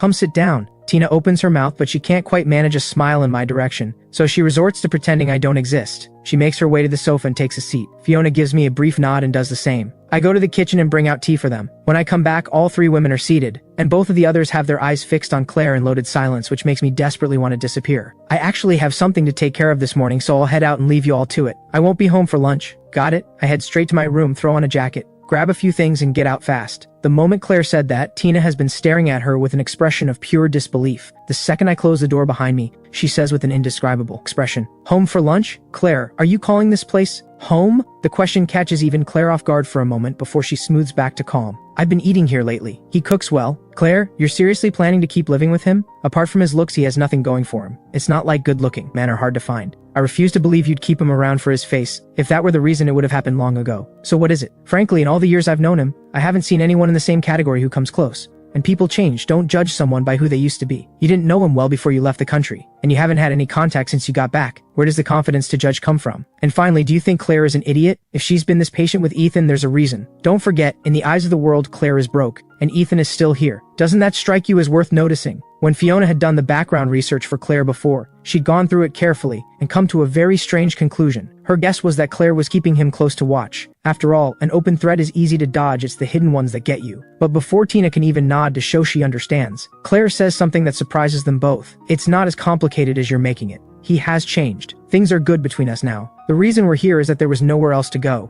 These days he keeps himself occupied, earns his own money and cooks. He says it feels like the life he had before university. But then why won't he divorce you? His fresh start has nothing to do with staying married to you, does it? So why is he still here? There are other reasons, you don't need to know them. Just be civil to him going forward. He's not as bad as you think. Tina starts to push further, but Fiona cuts her off. Claire knows what she's doing. We don't need to worry. If Ethan isn't what we assumed, then we'll be polite to him from now on. Tina, I'm just saying. I know you're close with Claire. Can you please stop getting worked up every single time something involves Claire? Stop picking up bad habits from Vera, or you're going to lose your mind. I'm nothing like her. That little airhead and I are not the same. You're getting closer by the day. Remember when I told Vera not to go looking for Claire at that reception, and she went anyway? She almost caused a scene. You two are exactly the same, just in different packaging. That's completely different. I just got back, I didn't have the full picture. And you never explain things properly, always half a sentence and then nothing. I'm amazed I haven't lost my mind. My patience is truly exceptional. Tina glares at Fiona. Fiona returns it with a light, unbothered laugh. Enough of that. Now that you're back, are you joining the family company? I don't want to, but my father is insisting. You both know I have absolutely no interest in the auto industry.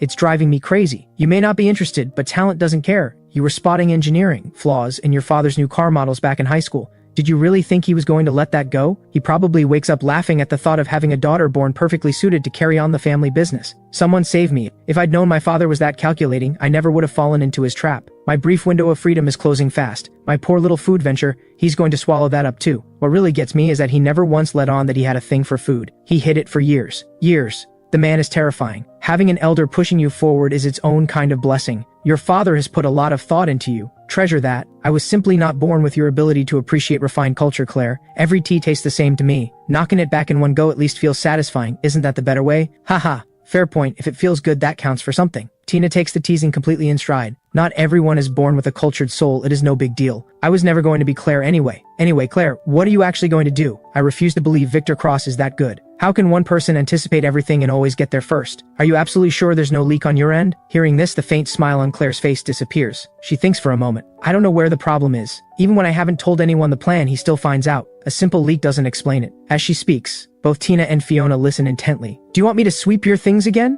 There might be some surveillance tech I missed before. I don't think that's it. I tried staying somewhere else with nothing from before, different clothes, different everything. It didn't make any difference. Does he actually have some kind of sixth sense? Even the eldest sister couldn't do anything? No, we worked together against him. Traps, direct confrontation, everything. He avoided all of it. Then somehow he connected himself to the Quinn family. Old Master Quinn personally stepped in to mediate, which was effectively a warning to us. Old Master Quinn? How is that possible? Hasn't he been out of these younger generation squabbles for years? Victor is disgusting. If he is going to fight, just fight. Bringing in outside support is low. This isn't a schoolyard scuffle where everyone fights fair. I can't stand it. Why would Old Master Quinn help him? I've never heard of Old Master Quinn being particularly charitable. Apparently Victor's wife happened to save Old Master Quinn's life at some point, and Old Master Quinn took quite a liking to her. But why does he have to go after Claire specifically? Claire has so many industries. Even if he pushes his construction business as hard as he can, it doesn't even overlap with most of what she does. Claire looks at the two of them, both visibly troubled, and suddenly smiles. Alright, isn't things actually better now? Stop worrying. Now that I have nothing, I can finally see what he actually wants. With nothing to my name, I can finally find out whether he's specifically targeting me, or simply looking to absorb assets and further his own ambitions. So Claire, are you planning to focus entirely on the tech sector going forward? The investment required is enormous. There's no telling when it'll pay off. Tech is the best industry for the future. I've wanted to restructure and upgrade for a long time. Before, I had to account for dragging the rest of the White family along. They are simply a group of leeches. Now that burden is gone. It's actually easier this way. Even if it did indirectly let you shed a burden, you still suffered real losses. That's undeniable. Once I take over the family business, I'll go after him for you. I refuse to believe he can foresee every single move. Don't make things more complicated. After you take over the family business, you'll need time just to learn the ropes. By the time you're ready, Claire will have already rebuilt. Just focus on your own lane. Claire has more sense than either of us. And if it comes to it, we're still here. After all these years of running nonstop, I finally get to breathe. What's the rush? Claire, how are you not even a little bit anxious? When has Claire ever been anxious? Fair point. I've never actually seen her panic. Alright then, Claire, just call me whenever you need anything. I'll be there. The three of them talk a while longer, then leave together. I come back in the afternoon to an empty apartment. I let out a breath of relief. Claire's friends are formidable, every single one of them, and they made their dislike of me perfectly clear. That kind of atmosphere is genuinely exhausting. I said I had something to deal with. I didn't. It was just an excuse to leave. And once I was out, I had nowhere to actually go. So I ended up at an internet cafe and wrote. The girl playing games next to me kept glancing over. She kept losing, over and over. By the time she finally worked up the nerve to strike up a conversation with me, I'd already moved to a different computer. However, I chose a new seat. The same thing happened. The girl next to my seat drifted over and tried to chat, asking what brought me here to write of all places, as if hoping to absorb some kind of positive energy from me. I had absolutely no idea what to do with that. Back home, I finally feel like I can relax. I change clothes, stretch out properly, and bounce my way onto the sofa. A thought crosses my mind. A shower sounds good. I check Claire's message on my phone. She won't be back until late tonight. So I make a beeline for the bathroom and take a long, satisfying hot shower. I towel dry my hair first, then brew some lemon tea and pull out the snacks I bought earlier. I sink happily into the sofa, think for a moment, and I decide, no writing tonight. I open the laptop, find the film I've been meaning to watch, and settle in with genuine contentment. As it plays, I alternate between grabbing handfuls of snacks and sipping my tea. There is no greater pleasure in life than having nothing pressing to do. Showered, hair dried, snacks in hand, film on screen. This is genuinely the most at ease I've felt since arriving in this world. As the film builds toward its climax, I'm completely absorbed. I've forgotten where I am entirely. Right as a door slams open on screen, a very real door opens behind me. The sound editor would be in trouble for this one. The timing is terrible. Did you not eat lunch? Claire's voice suddenly comes from the doorway. I flinch so hard. The crisps in my hand scatter across my folded legs. I look up to find Claire standing there with a slight frown. She's a few steps away, head tilted slightly, eyes fixed on me. No, on my now empty hands. From her perspective, a man a few steps away, eyes wide, frozen like a startled small animal, for example, a koala, she thinks. You weren't supposed to be back until late tonight. I finally find my voice, embarrassment written all over my face, the words coming out with an unmistakable note of accusation. Claire steps into her slippers and comes inside. She looks away as she speaks. I finished early. Tina wanted us to come see her company, but her father called her in suddenly, so she had to go deal with that first. The company visit also got shelved. After all, it's not going anywhere. We'll see it eventually. You didn't eat lunch? I pinch the corner of the chip bag and very carefully try to slide it out of sight, smiling. Of course I ate. I was just watching a film with some snacks. As I say it, I slide the bag under the table and immediately drop it into the bin. In the original Ethan's memories, Claire has never touched snacks, so eating them in front of her gives me this feeling of being embarrassingly out of place. That's all junk. Try not to eat too much of it. Yes, I know, I only have it occasionally. So are you staying in home for dinner? At the word home, something flickers briefly in Claire's expression. Yes, I'd already been mentally planning what to order tonight. It looks like I'm cooking after all. The film isn't finished. Shower was wasted. All that happiness for nothing. The great highs and lows of life always arrive without warning. What's wrong? Claire pours herself a glass of water and tilts her head at me, noticing that I look genuinely pitiful. Nothing. What do you want for dinner? Whatever you feel like making. I'll make meatball soup. There's quite a bit of soy pulp left from this morning's soy milk. I was gonna fry up some balls tonight and have the soup tomorrow morning. But since you're back, I'll just make it now. Alright, I'll go take care of some things. Go ahead, I'll call you when it's ready. Once Claire goes back to her room, I glance at the laptop screen. I catch a faint reflection of myself in the dark screen. And that's when it hits me that, in all the chaos of hiding the snacks, I forgot that my hair is a complete mess. That explains the look she gave me. I scramble off the sofa, bolt to the bathroom, and drag a comb through my hair with urgent, vigorous strokes. My inner voice is screaming, why did I let myself go like that? Have I never heard of Murphy's Law? And now Claire has seen me like that. I want to crawl into the wall. Thinking Claire standing there looks absolutely flawless as always, I almost want to slam my head against the mirror. I don't usually care that much about my appearance, but something about Claire makes me feel like if I'm not properly groomed, I'll instantly be reduced to nothing standing next to her. I strongly suspect this is part of why so many people resent her. The people she moves among are all wealthy and powerful, and most of them are second-generation heirs who grew up surrounded by privilege. They're used to feeling superior to most people they encounter. However, there's this one person who walks into any room and instantly reduces everyone else to background noise. Who wouldn't find that unsettling? Back then,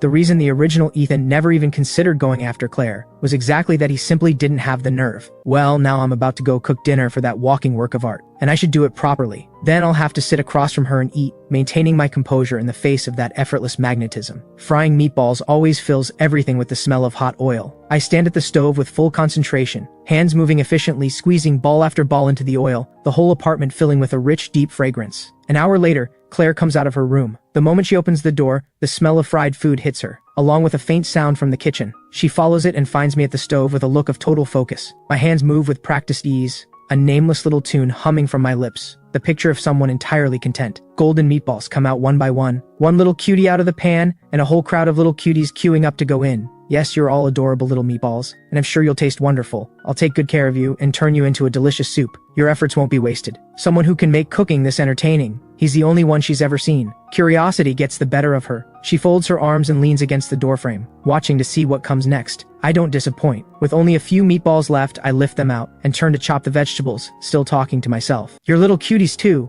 Looking so fresh and lovely, you must have worked very hard to get here. I'll treat you well, you have my word, you'll float beautifully on top of the soup. Your existence will not have been in vain. I'm happily lost in my own little monologue, mind half drifting through story ideas, when I turn and nearly walk into a real live person standing in the doorway. I stumble back 2 steps, foot slipping, the whole of me tipping backward. Claire startles too. She reaches out instinctively to catch me. Before she gets there, I catch the edge of the sink behind me and steady myself. Her hand lands at my waist. An inexplicable warmth, like a brief, startling burn, sends an involuntary shiver through me before I can stop it. Why did you just appear like that? I nearly fell. Did you need something? Nothing. I just came out for water and heard sounds from the kitchen, so I came to check. I was just humming, or cooking on my own gets a bit dull. The meatballs are done. They are. Do you want to try one? Claire hesitates. Right, how did I forget? She doesn't eat fried food. These smell wonderful, but fried food isn't healthy for you. If you're not hungry yet, just wait a little longer. Not healthy? Even if Claire doesn't usually pay attention to this kind of thing, she knows fried food is just a bit oily, not exactly harmful. She steps closer. How do you eat them? It takes me a second to process, and then I realize she actually wants to try one. I automatically hold out the chopsticks. Claire takes them and glances down, and notices they've already been used. She pauses. What's wrong?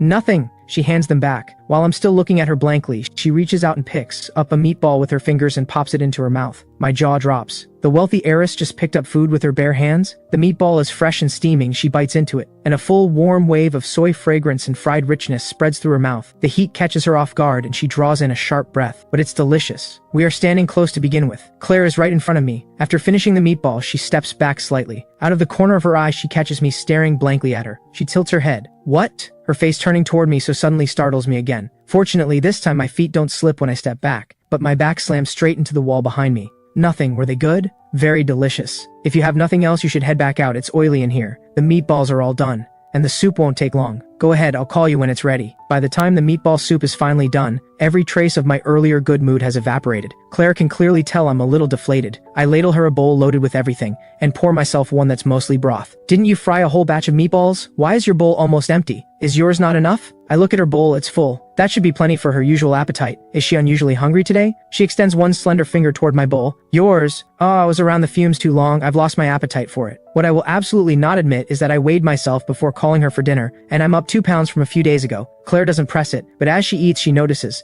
that I keep drifting off, staring at her bowl with an expression that unmistakably says, I really want some. Combined with my habit of weighing myself before meals, it clicks for her. You ate too many snacks today. Not a question, a statement of fact. I feel like someone just stabbed me in the heart. I deny it anyway. No, I didn't. Claire says nothing, just glances at me. Fine, I did have some snacks, but it was only a bowl of jelly, a box of biscuits, a small bag of popcorn, and half a bag of crisps. Saying it out loud, that does sound like a lot, but surely all of that together doesn't weigh 2 pounds. Snacks are full of additives. You really should cut back. If you're craving something, go out and have the real thing. Money isn't something you need to worry about. The last thing I expected was for Claire to say something like that. The small flicker of irritation I'd been feeling is immediately extinguished. The face across from me is as composed as always, but the care behind those words was completely genuine. Claire really is a good person. She was saying it out of genuine concern for me. Understood. I'll try to cut back from now on. Claire says nothing more. I eat my sparse bowl without complaint. After dinner and the dishes, I settle into my daily writing. But this time, Claire doesn't head straight back to her room. She comes out and sits beside me. I spoke to them today. They won't treat you the way they did this morning going forward. The misunderstanding they had about you has been cleared up. Next time they come, you don't need to make an excuse to leave. You mean you're close friends? Claire nods. It's fine. The misunderstanding doesn't matter to me. They're your friends, not mine. I don't mind. And honestly, it makes sense that they'd look down on me. I really am not the kind of person they would approve of. As long as we all stay out of each other's way going forward, that's good enough for me. When they come to see you,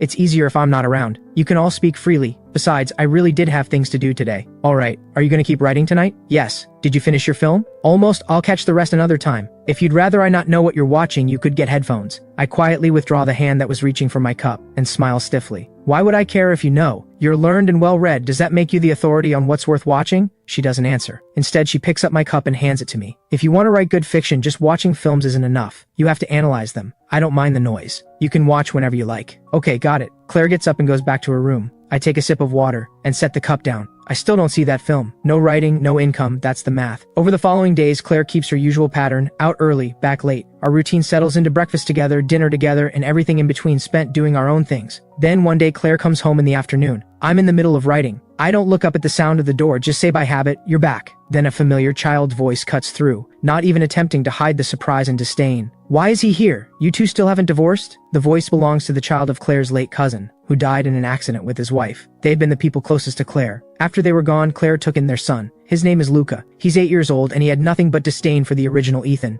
It wasn't exactly that he had something against the original Ethan personally. In fact, the original Ethan simply never had much warmth for children. So from the moment Luca came into his life, the original Ethan never once showed him a kind expression. That alone might have been forgivable. But there was one holiday when Luca was starving at home, and the chef happened to be sick and wasn't in. Luca kept asking desperately for something to eat. The original Ethan was busy running off to meet his fair weather friends. Without giving it a second thought, he ordered delivery food that was far too spicy, something a child simply could not eat, and Luca ended up sick for days afterward. Because of that, Claire cut off a significant portion of the original Ethan's spending. The two of them had despised each other ever since. That was how things stood when I arrived. I actually like children, but Luca may not feel the same about me. That opening line had already made his feelings perfectly clear. We haven't divorced, so of course he is here. Not only that, from now on you will be living with him too. He controls your food supply. What? Are you joking, Auntie? In the past, whenever Luca made his dislike of me known in front of Claire, she never said a word about it. As long as it wasn't too outrageous, she let it go entirely. So why is she responding differently now? Auntie, is what people are saying actually true? You really went broke and that's why you're putting up with him? I stay quiet, genuinely curious to hear what Claire will say. Claire calmly flicks Luca on the forehead with one finger. Watch how you talk. Being a child doesn't give you the right to say whatever you please. I really did go broke, which means you don't have a choice. Luca's mouth falls open. He stares for a full 3 seconds. Then he shakes his head furiously. Impossible. My dad always said you were the most capable person he knew. How could the most capable person go bankrupt?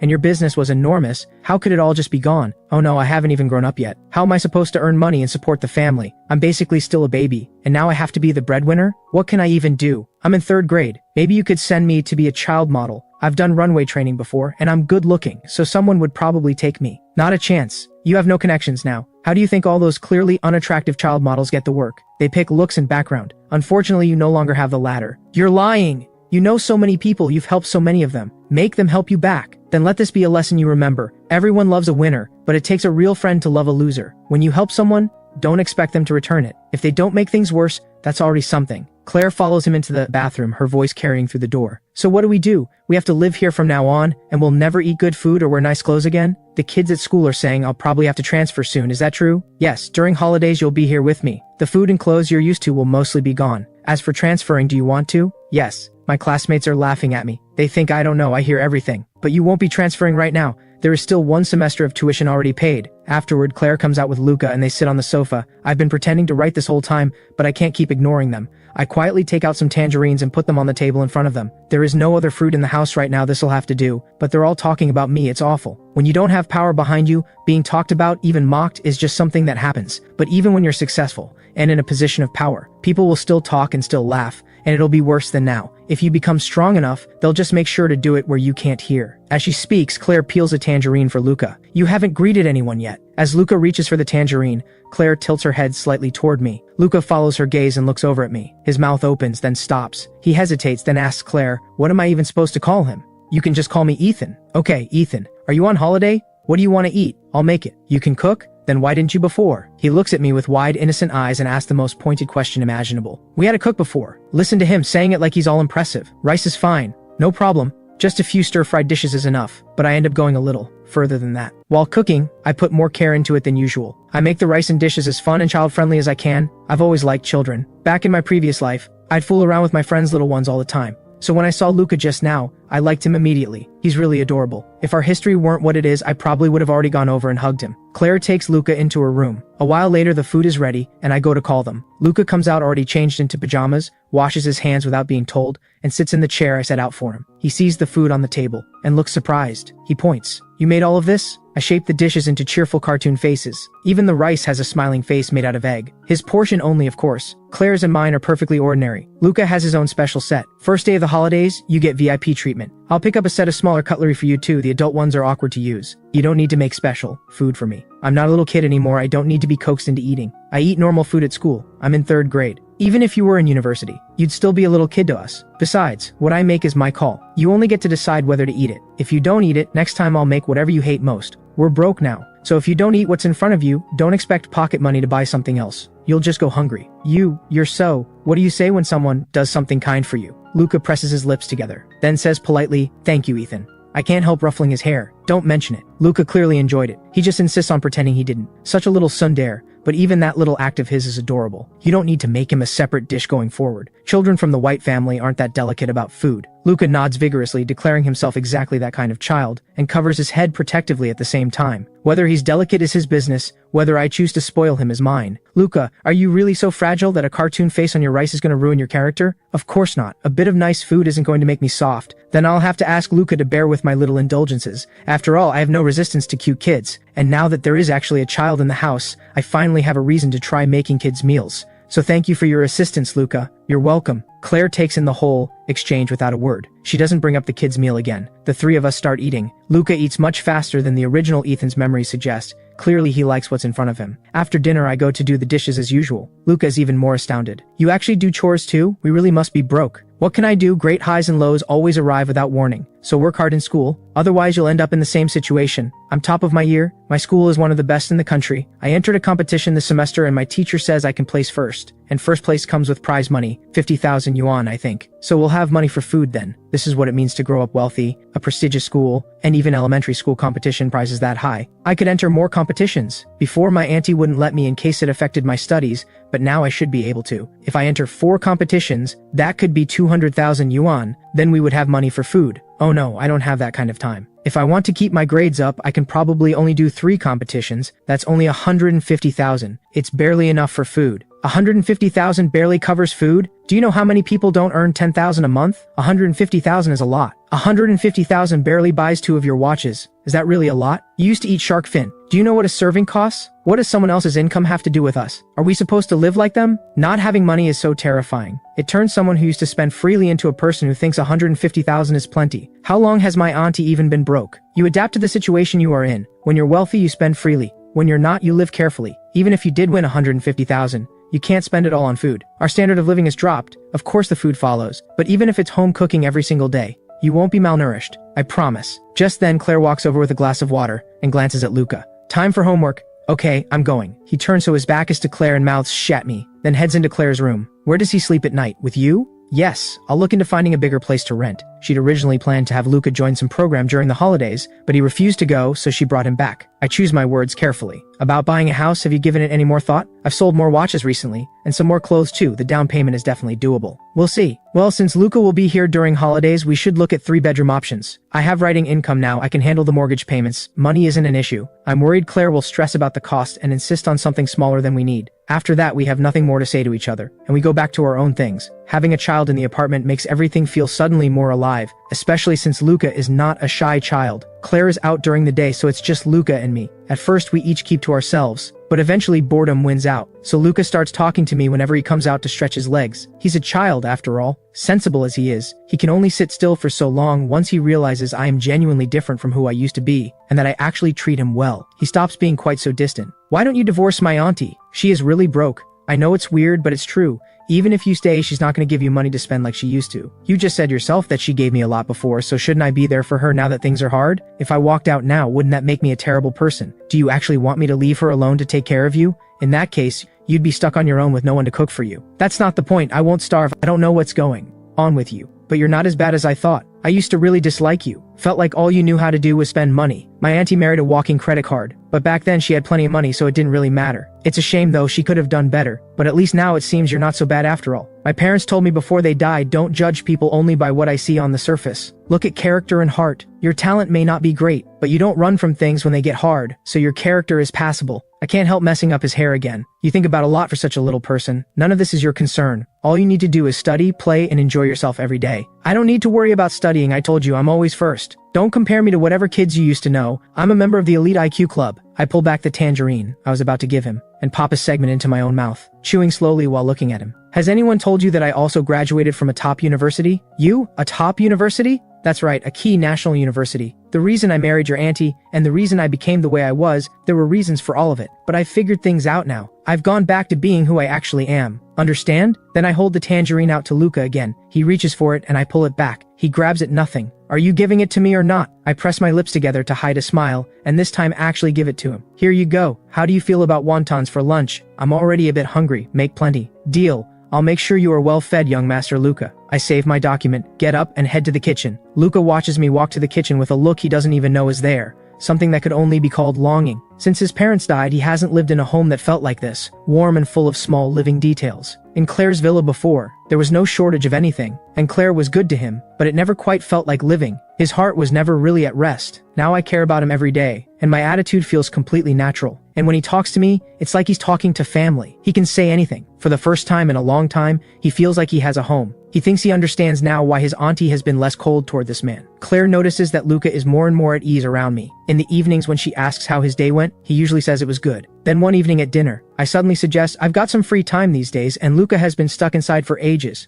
How about I take him to an amusement park tomorrow? Claire's chopsticks pause. She clearly sees Luca go rigid with barely contained excitement at my words. And she realizes Luca has been back for 5 days and hasn't gone outside once. Alright, I'll rearrange tomorrow's schedule. I open my mouth and close it again. There's nothing I can say. I'd actually been planning to take Luca by myself, but now that Claire has said she is coming, I can hardly object. Luca, on the other hand, lights up instantly. His eyes shine with undisguised delight. He turns to me with the biggest smile he has ever given me. Thank you, Ethan. Thank you too, Auntie. If you're busy, Auntie, Ethan and I can go without you. I completely forgot that amusement parks are packed on weekends. I never went to one in my previous life. It was only seeing Luca being so well behaved while stuck inside, and then writing a scene set at an amusement park, that the idea even crossed my mind. Luca's parents died when he was 6. Claire wouldn't think to take him somewhere like that. I just can't stop feeling for the little guy. The next morning, Luca wakes up very early. He opens his eyes, turns to check outside. The sky outside is not fully light yet. Then he glances at the little alarm clock, that is his alone. Not yet 6. Claire usually gets up at 6 and wakes him then. He lies still, not daring to move too much in case he disturbs her. Luca thinks that sharing a room here is better than having an entire large bedroom all to himself in the villa. This is the first time he and Claire have been this close. He does feel close to her, but not to the point of no distance at all. Since coming here and living this way, he sometimes gets the feeling he's still living with his parents. He knows it's an illusion, he likes it anyway. You're awake? Luca startles, and turns to find Claire already sitting up looking at him. Her face has its usual lack of expression, but she's just woken up.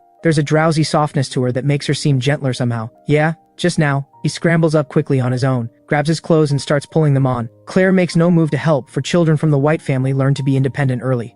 They step out of the bedroom, instinctively softening their footsteps, then head to the bathroom to wash up. The mirror above the sink reflects their faces side by side. The two of them share a certain resemblance, both equally good-looking, brushing their teeth with quick, vigorous strokes. Auntie, should we go wake Ethan? No need, he'll get up on his own. I usually wake at 6 as well, then start making breakfast. They would usually go back to the room to do their own things in the meantime. Auntie, Ethan works so hard cooking for us every day. Why don't we go out to eat today instead? Claire looks at Luca. You mean he works hard cooking for us every day, don't you? Well, I just think we're not so broke that we can't afford to eat out sometimes. Ethan doesn't have to cook every single day. This is his life. And while Luca is still turning that answer over in his head, Claire grabs him by the back of his collar and hauls him back to the room to read. They have barely stepped inside when I open my door and come out. I pull back every curtain. Outside, the sky is unmistakably clear and bright. A smile spreads across my face as I stretch out with a long, satisfied groan. For breakfast, I usually have the ingredients prepared the night before. There isn't much left to do. Half an hour later, I go to call them as usual. We eat breakfast together, then get ready to head out. But why are we carrying backpacks? Luca looks down at the small one hanging off his own back, then at the large one on mine, genuinely puzzled. Did you forget we're broke? Everything inside the amusement park is overpriced. It's all the same stuff you can buy anywhere. Of course, it's more sensible to bring it from outside. Don't worry, yours only has the lighter snacks in it. You won't get tired from carrying it. But how much more expensive can the snacks really be inside the park? No matter how much the price goes up, there is a limit. It's just snacks. How much more could they possibly charge? I unzip his backpack and pull out a bag of crackers. I bought these crackers at the supermarket for 10 yuan. Go check what they sell for inside the park later and see for yourself. Fine, I'll look. He sounds dismissive, but he turns around obediently all the same and lets me pack the snacks back into his bag. The three of us finally set off. Claire drives us there. On the way, with nothing better to do, I decide to tell Luca a story. My own web fiction is obviously out of the question for a third grader, so after thinking it over, I settle on a fairy tale. I go with Cinderella, a classic story and not a particularly long one. By the time I finish, barely 10 minutes have passed. Luca appears to have listened attentively all the way through and very generously offers his verdict. Your pronunciation is pretty good, Ethan. I don't know whether to laugh or groan. Did you actually listen to the story? I know Cinderella is a classic, you've probably heard it or seen it before, but Confucius said that reviewing what is old brings new understanding. You should have gotten something new out of it. You're right, but I've already thought about this story many times.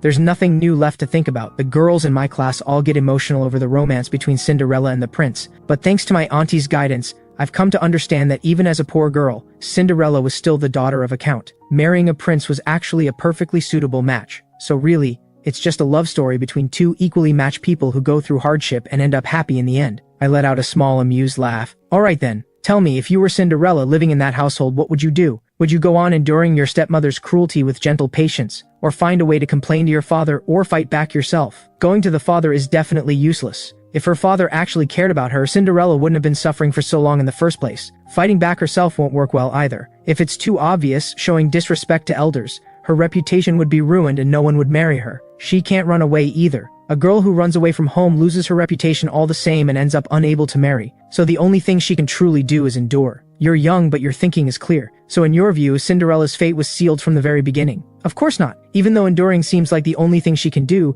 there is actually quite a lot she could do. Take reputation, for example. Treating elders badly is wrong, but a stepmother treating her stepdaughter that badly is equally wrong. And the stepmother has 2 daughters of her own to think about. She had better consider whether her own daughters will find anyone to marry if her reputation suffers. From the driver's seat, Claire glances at the two of us in the rearview mirror. At Luca's words, she gives the smallest, barely perceptible nod. I'm genuinely startled by the logic coming out of this 8-year-old boy. So what are you saying? Luca continues, just as calmly and methodically as before. Before long, the car pulls into the car park and comes smoothly to a stop. Luca is the first one out, leaping from the car, his excitement impossible to contain. I quickly get out and grab his hand, and give him careful instructions. This place is always crowded, and today it's especially packed. You're so cute. Exactly the type that child traffickers love most. So you must hold either my hand or your aunt's at all times and stay close to us. If anything feels wrong, shout. Understood? Don't worry, Ethan, I'm not naive. I'll stay close to you and Auntie the whole time. I know I'm a child, I'm not as strong as an adult. If someone tried to carry me off, struggling wouldn't help. Our teacher told us all about it, so I won't go wandering off. Fair enough. The kid knows what he's doing. As adults, we can rest a little easier. Then the three of us make our way to the entrance together. Since I bought the tickets in advance, we just need to go and print them. Compared to the long line of people snaking away from the ticket counter, we have it considerably easier. Once we're through the gates, it is bustling and lively inside. Claire and I are the kind of people who attract attention just by standing in a crowd. And sure enough, when we walks in, we draw eyes from all directions. Some people look like they want to come over and talk, but the moment they notice Luca being held by each of our hands, they think better of it and stop. Look at that young couple over there with the kid, they're absolutely stunning. At first glance, I thought they were celebrities. What a shame they're both taken. Otherwise, I might have gone over to say something. I just want to know, do all the good-looking men go for beautiful women? So someone like me who isn't particularly pretty just can't find a handsome guy? It hurts. Are you seriously still on about that? All I want to say is that the little boy they have with them is absolutely adorable, and he looks so well-mannered too. I hope I can have a son like that someday. Honey, wake up.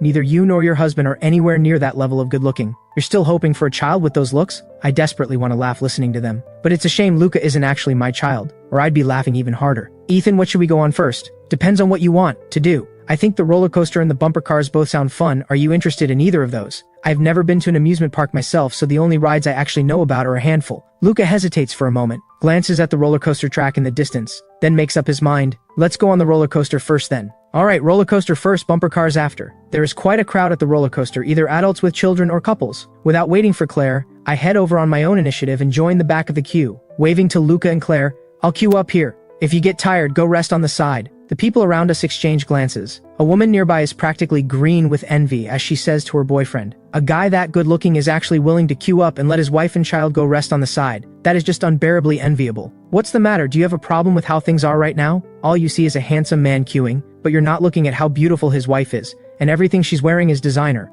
50,000 yuan at minimum, head to toe. If you had that kind of money, you could hire someone to queue for you too. That guy is either not very bright, or he's low on the totem pole at home. If I had his looks, I would never end up with a woman who doesn't love me like that. The man had carelessly let his true thoughts slip out, and earned himself a sharp kick to the leg from his girlfriend. What did you just say? Go ahead and say it again, I dare you. No, I was just talking nonsense, it was a joke. Someone with a character as good as yours could never do something so tasteless. Luca tugs at Claire's sleeve. He had caught every word and he refuses to believe his aunt didn't. Is it really okay to make Ethan queue by himself? Hasn't your teacher told you about gender equality? He queues for this one. After that, we each take turns, including you. Luca breathes a sigh of relief. So it isn't about squeezing Ethan for his labor. He used to dislike Ethan, but that has changed now. If it were the original Ethan, Luca wouldn't have cared less how Claire treated him. But this Ethan, if Claire were to be hard on him, Luca would actually feel bad about it. The Ethan of today is a genuinely good person. The women standing nearby, some married, some not, drift into a conversation about something entirely unrelated. Luca has no interest in listening to them ramble on,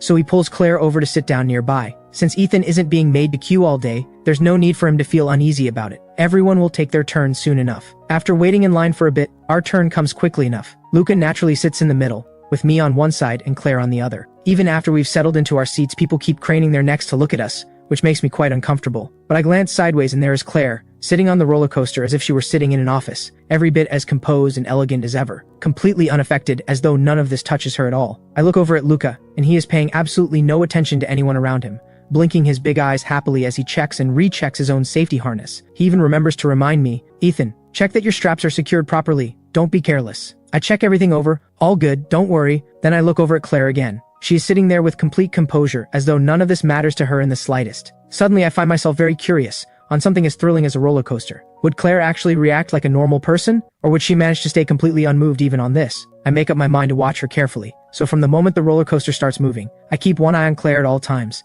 At first the roller coaster moves slowly, climbing the track bit by bit. As the highest point comes into view, my heart climbs right along with it. The moment of truth is approaching. In the split second before it reaches the very top, Claire finally condescends to part her hands and grip the safety bar. But her expression does not change in the slightest. She continues looking straight ahead, exactly as before. The next second, the car plunges down from the peak, faster and faster. My tolerance turns out to be decent enough, not to the point of being unbearable. Luca is nothing but excited from start to finish, not a trace of fear. All around us, screams ring out, some thrilled, some terrified. Claire alone remains completely calm, even as the wind whips her hair into disarray. Her only reaction is a slight furrow of her brow, nothing more, as if she were not on a roller coaster at all. I feel the wind slamming into my face, and my body lurching about, almost beyond control, and I look at the woman beside me, who even as the roller coaster sways violently from side to side and does not change her expression one bit, I can't help muttering to myself inwardly, she really can stay exactly as calm as she is in everyday life. What's even the point of riding a roller coaster like that? The ride isn't long, all told just a few minutes. As the car gradually slows to a stop, and the screams around us fade away, Luca's face is still flushed with excitement. I look over at Claire. Even with her hair slightly disheveled, it does nothing to diminish her presence. That was amazing, wasn't it, Ethan? Last time I came I was actually a little scared, but this time I wasn't scared at all. I think I'm incredibly brave. The moment his feet touch solid ground, Luca grabs my arm and announces excitedly, though the poor kid wobbles as he walks and nearly topples over. I quickly steady him while not daring to move too much myself. Yes, Luca is incredibly brave, only 8 years old and completely fearless on a roller coaster. Far braver than I am. When I rode one in middle school, I was so scared I actually cried. There was a roller coaster installed in a park near my home, and I happened to have a rare holiday. My parents, who were also free that day, took me to try it. For the entire ride, I couldn't bring myself to open my eyes. And even so, when I got off, I sat straight down on the ground and cried. I was young. I'd never experienced anything that thrilling. It was a lot for a kid to handle. You really were a coward. I didn't cry even when I rode it before I was 6. Don't worry, if you're ever scared of anything in the future, just hold on to me. With me by your side, you don't need to be afraid. Alright, thank you in advance, Luca. What a little angel. Words this warm paired with that adorable little face. My heart nearly melts on the spot. Which one do we go on next? Bumper cars. Right, bumper cars it is. Ethan wants to play. Wait, hold on, when did I say I wanted to play bumper cars? I'm genuinely confused. I never said I wanted to play, I was only making a suggestion. If you didn't want to play, why did you suggest it? Adults can play bumper cars too. The truth is I really don't want to play bumper cars. I only suggested it because I couldn't think of any other rides on the spot. I've never been to an amusement park before. But before I even have a chance to explain, Claire has already taken hold of Luca's other hand and started walking forward. Luca moves with her, which gives me a sharp tug forward as well. These two simply do not believe that I don't want to play bumper cars. They haven't given me a single chance to explain. Honestly, if I were to insist right now that I don't want to play bumper cars, would these two think I was just trying to save face? I think it over for 2 minutes and arrive at a very definite conclusion. Whether I want to or not, I am playing bumper cars today. The crowd at the bumper cars is noticeably smaller than at the roller coaster, so Claire sends Luca to queue up. The moment he joins the queue, he draws a shower of starry-eyed looks. Nearby, a little girl has been crying non-stop, her father completely unable to calm her down. But the moment she catches sight of Luca, her crying cuts off instantly. She wriggles free of her father's arms and darts straight over to Luca's side. With everyone watching, the little girl grabs Luca's hand without a hint of shyness. She blinks at him with wide, innocent eyes and says sweetly, "Can we play together, big brother?" The little girl looks to be about 5, barely reaching Luca's shoulder. "Hey, no more crying. We're both here to play bumper cars, right? Of course we can play together. There are plenty of cars in there." "Yeah, we'll play together. Daddy, Mommy, I want to play with big brother. I like him." "Alright then, Daddy, we'll go queue up for both of you." I watch the little girl holding Luca's hand, chattering away non-stop. Luca wears a patient, reassuring smile, occasionally responding with a sound or a nod. The two little ones chat away happily. Knowing how to keep a girl happy at that age, what is he going to be like when he grows up? That little girl is very cute. It's not that, it's that Chen is well-mannered. Haven't you noticed how utterly uninteresting her topics are? Things like, my doll has really big eyes and my parents just took me to see a film. Some of what she says doesn't even follow logically. Only our Luca has the patience to keep up with her. It's practically like he is making the girl happy. Honestly, no boy is actually interested in topics like these. You're right, he is keeping the girl happy. Within 2 minutes, another boy wanders over toward Luca and the little girl, trying to get into the conversation. The little girl wrinkles her nose with obvious distaste and turns away, paying him no attention at all, talking only to Luca. Luca gives the boy a polite nod, then goes right back to keeping the little girl entertained, with absolutely no intention of pulling the boy into the conversation. The little boy seems to sense that he is not welcome, and trudges back to where his parents are standing, looking dejected. Alright, fair enough, he is definitely keeping the girl happy. When our turn finally comes, Luca coaxes the little girl back to her parents. Then without a second glance back, he takes hold of me and Claire, and heads briskly over to register. We get into the bumper cars efficiently and get straight to it. From the way Luca drives, there is absolutely no indication that he has any intention of waiting for the little girl to play with him. The best thing about bumper cars is being able to crash into whoever you like. My driving skills are nothing special, but here it doesn't matter at all. The whole point is to crash. Luca keeps ramming into other cars around him with gleeful abandon, noticing how beautiful Claire is. Some people deliberately aim for her car and try to talk to her as they do it, but Claire drives her bumper car as though she is practicing her driving technique, perfectly evading every car around her every single time, not giving anyone the slightest chance to make contact. I watch in silent amazement. Once Claire realizes people are deliberately targeting her, she starts actively trying to avoid them. The people trying to crash into her can't even graze her bumper, while Claire sends all of them spinning off in disarray, so they redirect their efforts toward me and Luca. In the end, Claire deliberately creates an opening to draw them away from us.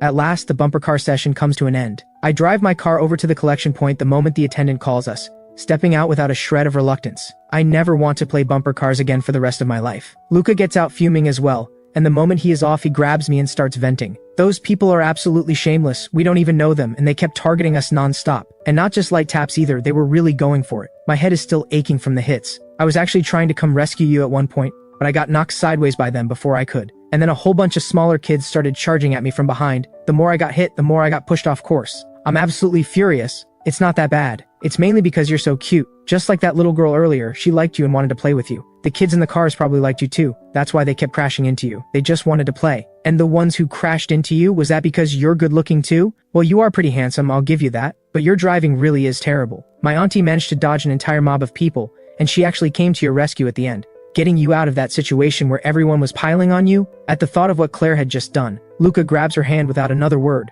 looking up at her with pure admiration. Auntie, you're amazing, will you teach me? There were so many people trying to hit you just now and not a single one managed it. Thank you. I offer my thanks to Claire. She gives me a nod, then turns to Luca without any softening. You're young and you're short now. Your feet can't even reach the pedals properly, so don't overthink it. Focus on eating more and growing taller first. In this life there are some things someone simply cannot control. Height is one of them. Luca deflates instantly. His height is perfectly respectable for his class, but he is still a child. How can he possibly be compared to an adult? Don't worry about it. When you grow up, you'll definitely be even better than your aunt. I'm sure of it. But for now, try having an extra glass of milk before bed each night. I'll make sure it's ready for you. Milk helps you grow taller. Even if you can't match an adult's height just yet, at least aim to be the tallest among kids your own age. Deal. So what are we going on next? I'm starting to regret not looking up a guide before we came. While I'm still thinking it over, a little boy passing by tugs his parent's hand and bounces with excitement. The pirate ship! I'm going on the pirate ship! I immediately turn to Luca. Do you want to go on the pirate ship too? Sure, I'm up for anything. I take out the map. The pirate ship is just up ahead, not far at all. Let's go then. By the time we reach the pirate ship, the previous group is just getting off and the next group is boarding.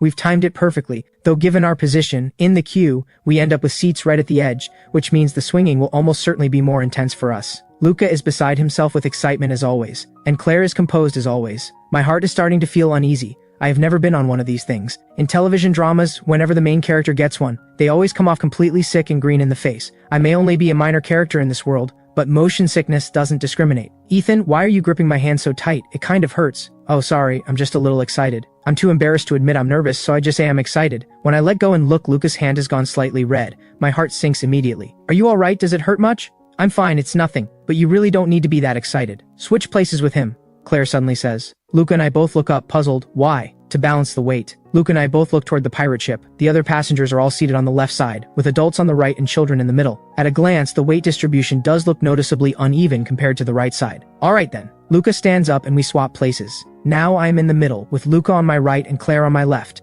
I have barely finished securing my harness, when Claire takes hold of my left hand, and Luca promptly takes hold of my right, both of them holding my hands at the same time. It gives me the feeling of being protected by them. It is genuinely touching. The pirate ship starts to move, swinging wider and wider. Many people around us have already started screaming, but to my relief, it is far better than I had imagined. It is thrilling, but not terrifying. I think I'll manage to keep my breakfast. As I suspected, background characters don't get the delicate constitution of a main character. The pirate ship swings for a while, then gradually slows. I feel Claire's grip on my hand loosen slightly. When the ship finally comes to a complete stop, both hands release mine at the same time. Ethan, you were so brave. You didn't get sick and you didn't cry. Much better than I expected. I think to myself, I was only a little anxious at the start. It wasn't real fear, but that's hardly something I can say out loud, so I reply, well, I am an adult after all, and you were better than I expected too. You did a good job. Plenty of adults are still cowards. Like that person over there, for instance, Luca says, pointing toward a woman by the rubbish bin bent over a plastic bag and being violently sick. See, she's really in a bad way. I look in the direction he is pointing.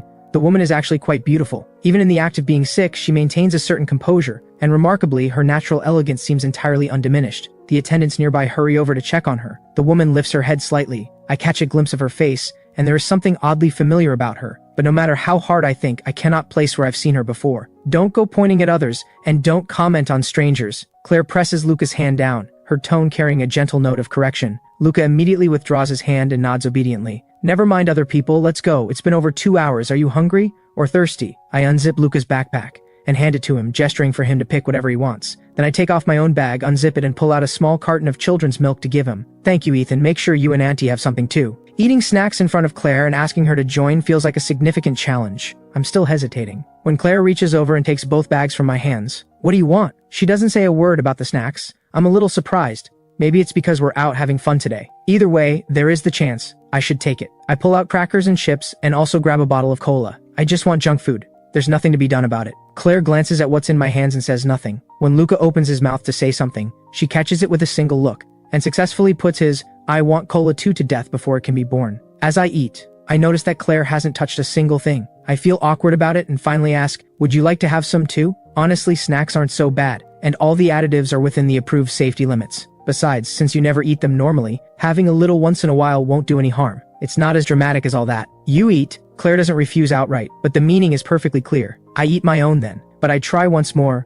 Would you at least like some water? I brought mineral water. Get a different one next time. Remember to buy the same brand of bottled water as before. Okay. I sigh inwardly, at a loss for words. The wealthy heiress is broke and still drinking designer water. I genuinely wonder what the difference could possibly be between one mineral water and another. Does water that costs several dozen yuan actually taste better than water that costs 2 or 3? It's all mineral water in the end. After resting for a short while, Luca decides he wants to watch a film. We make our way toward the cinema area. Luca chatters non-stop the whole way. Last time I came, we were supposed to see a film, but my parents were in a rush and we never made it. I've always wanted to see how the animation here compares to a regular cinema. Today I finally get the chance. My classmates say the films here are really good. I'm genuinely curious how much of a difference there could be, but honestly I suspect it's just a matter of mindset. This kid is going to be disappointed, I think. Shaking my head internally. The trouble with being too clever is that nothing surprises him anymore, because he has already anticipated everything. As expected, at first Luca is quite excited going in. He's in good spirits as we enter, but after a short while he is completely indifferent, tugging at me and Claire to leave. Once outside, he doesn't stop complaining. This film is barely any different from what you'd see anywhere else, and to think I was actually looking forward to it. It's all a lie. My classmate definitely tricked me into wasting my time. I can't stand it. I'll deal with him when I get back to school. You can't put it quite like that. Your classmate genuinely thought it was really good. Different people like different things. I'm really worried he'll confront that classmate, only for his classmate to say something like, watching it with my parents made it really special, which would just be rubbing salt straight into Luca's wound. I suppose. A limited perspective is a limited perspective. If this counts as good, that says something. Claire gives him a sharp knock on the head. Watch what you say. Talking about people behind their backs is very rude. I see. He rubs the back of his head. The contemptuous look disappears and he is back to being the sweet, innocent little boy he appears to be, except that his eyes have a slightly odd look to them. What are you thinking about? Oh, nothing. I was just thinking, someone who finds a film like that impressive probably hasn't been exposed to very much in life. I stare at him, completely dumbfounded. In less than 3 seconds, with nothing more than a knock on the head from Claire, this child has spontaneously figured out how to deliver a veiled dig in a way that sounds perfectly polite. Is this actually okay? I turn stiffly to look at Claire, who appears entirely unaware, and gives Luca a pat on the head that carries a distinct air of approval. Wait, hold on. Is this really a healthy way to raise a child? Luca clearly knows this kind of comment makes the other child look bad to everyone around him, while leaving said child with absolutely no way to argue back. He did it deliberately, didn't he? Don't worry, Ethan. I'm a good kid who gets along well with my classmates. I manage a smile. We have more or less done everything the amusement park has to offer. I check the time. It is already past 11. It'll be noon soon. Should we go get something to eat? I'm not particularly hungry, but we should eat properly. We can't survive on snacks alone. I want to go to a fast food place. I can understand other kids wanting that. You're someone who used to eat proper food every day. How do you like that kind of thing too? I'm genuinely embarrassed. I put so much care into cooking every day, and this little guy still wants fast food. Claire isn't going to think I phone it in when she's not around, is she? I just want to try it. The atmosphere there is different from other places. Even if I eat good food every day, that doesn't mean I can't mix it up once in a while. Auntie, just let me have it this once. One time won't hurt. Even junk food eaten once in a while won't make me sick. And besides, just let me be happy today. Claire stands there, tall and elegant as ever. I think Luca has a certain kind of nerve, because if it were me, I could never bring myself to tug at someone like Claire's arm and beg. In the end, Claire agrees. She takes Luca to the fast food place and asks whether I want the same or would prefer something else. Either works for me. I haven't had fast food in ages. It genuinely doesn't matter to me, and now that I think about it, it has been a long time since I ate fast food. I'm actually a little in the mood for it. Might as well indulge today, together with Luca. Speaking of which, I had almost forgotten. I had made a deal with Luca earlier. Luca, weren't you going to go check the prices inside? Oh, right. He remembers. We really had agreed to that before we left. He immediately lets go of our hands and runs over to one of the nearby shops. I follow quickly, too many people around to let him go alone. When Luca comes back out of the shop, his face is written over with shock and disbelief. The price of a single drink is literally double? That is outrageous. That defies all logic. It's not illogical, it's just how it works. Tourist attractions are even worse. A roasted corn cob that costs 4 yuan anywhere else can go for 10 yuan at a tourist spot. Why? Because it's a one-time transaction. Tourists come, they spend, they leave. They're not coming back for a second visit. And most of the people who end up buying food there are those who didn't bring anything with them. When you're hungry enough, you stop caring about the price. Moreover, you can afford it, so you just buy it. And there's the cost factor. Oh yes, and the cost factor your aunt mentioned. The corn itself isn't expensive, and even roasting it doesn't add much. But to bring the corn inside, vendors have to pay extra fees to the management of the attraction. Those fees get passed on to the visitors, which is why the price ends up so high. So the one making the most money must be the owner of the attraction. After all, they just have to build the place, hire some people to manage it, and the money comes in. And with the ticket prices, on top of that, it adds up to quite a lot. This is what comes of growing up surrounded by business. The speed of that thinking is hard not to admire. When I think back to being Luca's age, I was probably just playing around without a care in the world. But then you have to think about how to get the government to grant you the land in the first place, and how to raise enough money to actually build the attraction. And then there's finding the right people to manage it, and maintaining it afterward. All of that needs to be thought through carefully. That is a bit complicated, but that's fine, I'm still young. By the time I grow up, I'll definitely have figured it all out. I'll find a way then. If only it were that simple. I shake my head inwardly. Claire had only said it offhandedly, to help Luca understand that things aren't as straightforward as they seem. When it actually comes to doing it, the difficulties would be unimaginable. Even someone as capable as Claire has failed. Does that mean she didn't understand the principles?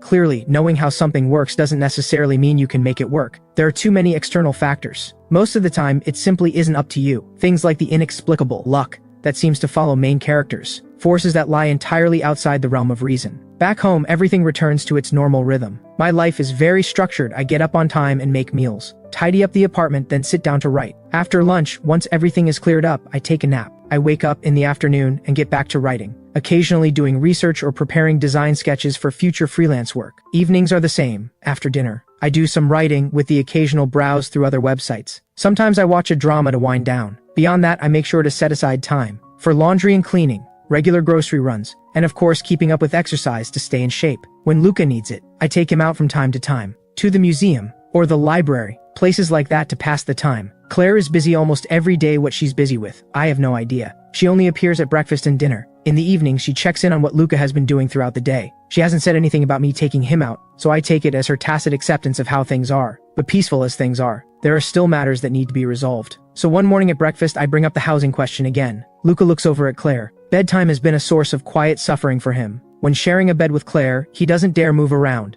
He really does want a room of his own where he can toss and turn to his heart's content at night. I've already found a house. We can move in next week. As for buying a house, there's a development that looks promising going on sale the week after. We can go and take a look then. Claire gives her answer. I finally feel a wave of relief. She hasn't forgotten about my situation after all. The following week, Claire does indeed tell me to start getting things together. It is time to move. Auntie, so I'll have my own room now? I want a bookshelf. The bed doesn't have to be big, just enough to sleep on. While waiting for the moving van, Luca's mouth doesn't stop for a second. Yes, I knew you were the best, Auntie. Ethan, we're moving to a bigger place. Are you happy? After that, since we are moving, the three of us, Luca, Claire and I, start sorting through what needs to be packed. Of course I'm happy. Why wouldn't I be? But if I'm honest, I don't feel much either way. It's not my place regardless. So where I live doesn't make much difference to me. Growing up, I lived in a 2-bedroom apartment. As an only child, quietly and consistently spoiled by my parents without making a show of it. So I've never had any particular longing for a bigger place. If a person has never been without love, has never known real financial hardship, and isn't the type to be fiercely driven, they tend not to have any burning desire for material things. That's exactly what I am. Someone who on the surface seems ordinary, but who has in reality always lived a genuinely happy life. If I'm being completely honest, I actually find small apartments cozy and easy to manage. But coziness is one thing, and the practical reality is another. After all, I can't have Luca sharing a room with Claire indefinitely. I'm happy too.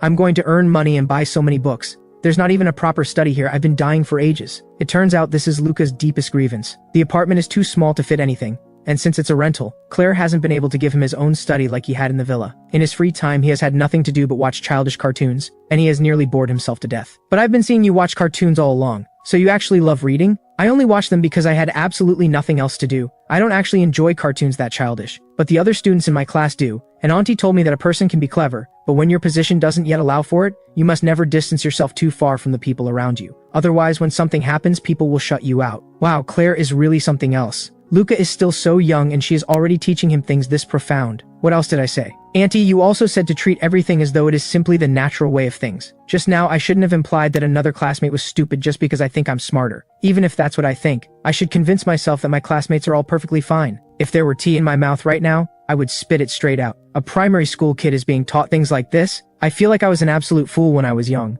I didn't figure this out until high school, and I had to work it out for myself. Go to read it. Claire reaches into one of the packed boxes and pulls out a book at random. She hands it to Luca. Luca takes it obediently, doesn't even glance at the cover, and opens it to start reading. I sneak a look at the title. It's called The Art of Calculated Cunning. Well, the apple doesn't fall far from the tree. An ordinary person like me had better keep their opinions to themselves. The moving van arrives quickly, but there isn't much to move. When it actually comes to sorting through everything, I realize that the vast majority of items in this apartment were bought by me, and most of them are everyday household supplies. It is Luca who finally can't stand it, and signals to Claire to say something to me. Only then do I let go of the basic essentials, things like cooking oil, salt, soy sauce, and vinegar. One thing to be grateful for that the clothes that once took up nearly my entire bedroom have been sold off for the most part, which makes moving them a much simpler affair. The new apartment is in another complex not too far from this one, with better overall security and surroundings than before. Once inside, I find the layout is excellent too. Having worked in design, I do a lap of the space, and have to admit, Claire has picked an excellent place this time. The apartment has basic renovations done,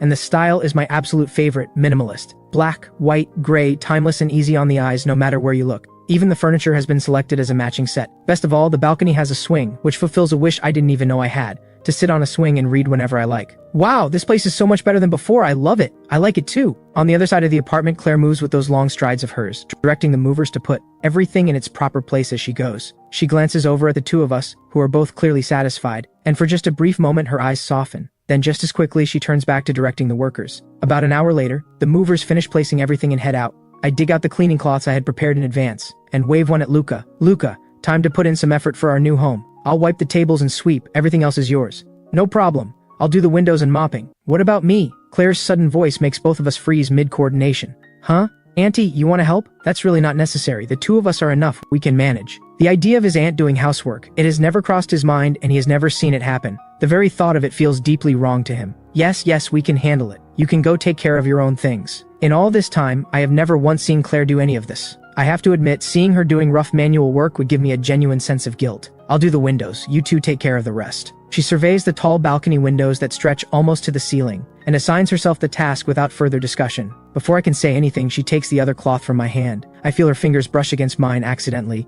and instinctively shiver. What's wrong? Are you cold? No, probably just a little too much internal heat from not drinking enough water lately. It's nothing. I'll just drink more water over the next couple of days. It's definitely not because she touched me. I'm not made of glass. Just eat fewer snacks. A blade flies through the air and lands straight in my chest, leaving my face visibly crestfallen. Hearing this, Luca watches the two of us, and once he confirms that Claire isn't paying attention to him, he makes a nimble dash straight for my bedroom. If he doesn't run now, that blade might just get redirected at him next. He still wants his snacks. I immediately deny it. I haven't been. What I get in return is Claire's back as she turns away. The rubbish bag gets changed every day, so where is all this rubbish coming from? I slap the back of my left hand with my right. How did I forget about that? But Claire leaves early and comes home late every day. She's so busy, and when she is home, she's in her room. How does she still find the time to notice the rubbish bag in the living room? From now on, fewer snacks and more water. Now get to work. Little does Luca know, while he is busy wiping the bedside table in the bedroom, has no idea that in one fleeting moment, I've just made a split-second decision to cut back on his snacks. All because of something his aunt said. If he had known, he probably wouldn't have chosen to disappear the moment he sensed trouble. After more than an hour of work, the apartment is finally in order. This includes the time I spent pretending to sweep, while quietly watching Claire's back. I'm certainly not going to admit that I'm planning to write Claire into my novel. Well, who told her to keep bringing up the snacks? Besides, there's no original version of this story in this world. Using someone like Claire, a real-life CEO, as the lead character would definitely be a massive hit. The bankruptcy part can stay out. I'll write her as she was before. Keep it grounded, it'll still be popular. Ethan, you've been looking at my aunt with a really strange expression today. I get it though, it's fine.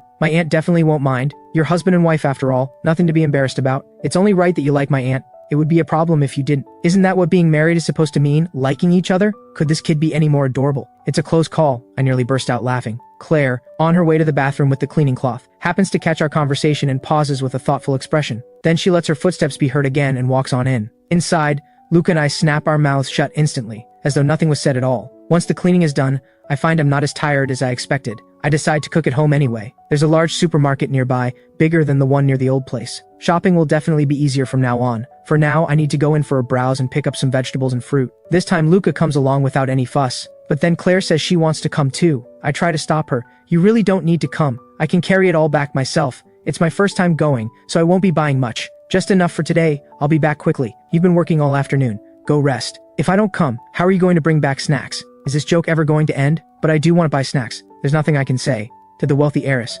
so I let her come. In the end, I buy quite a lot of things, simmering quietly. Between the two of us, we carry back 3 large bags. Watching Claire carry shopping bags is a little painful, but who told her to keep commenting on my habits? All 3 of us sleep comfortably that first night. Claire says nothing about it, but truth be told, with Luca sleeping next to me, I'm a little uncomfortable too. Having always had my own room growing up, I'm not used to sharing a space with someone else. Even though Luca is well behaved and doesn't move around much, having an extra person in my space still puts me off. I've been busy all day, and I feel like I'm not tired, but I actually am. I finish washing up, lie down on the bed, close my eyes, and fall asleep immediately. A full, unbroken sleep right through to the following morning. Luca doesn't even need to be mentioned. With a bed all to himself, he can toss and turn however he pleases. Pure bliss. Over the following 2 days, all 3 of us feel the difference the new place has made. Then one day, Claire asked me to come with her to see that complex she told me about. It's finally on the market. I've been looking forward to this for so long. I'm finally going to have a place of my own in this world. Not that Claire hasn't been good to me, and Luca is genuinely adorable. And even without a clear-cut relationship between us, I do think of them as friends. But I simply don't feel like I belong to this world. Claire is a side character. Ethan was her husband, Luca is her nephew. Everything I have now has nothing to do with who I actually am.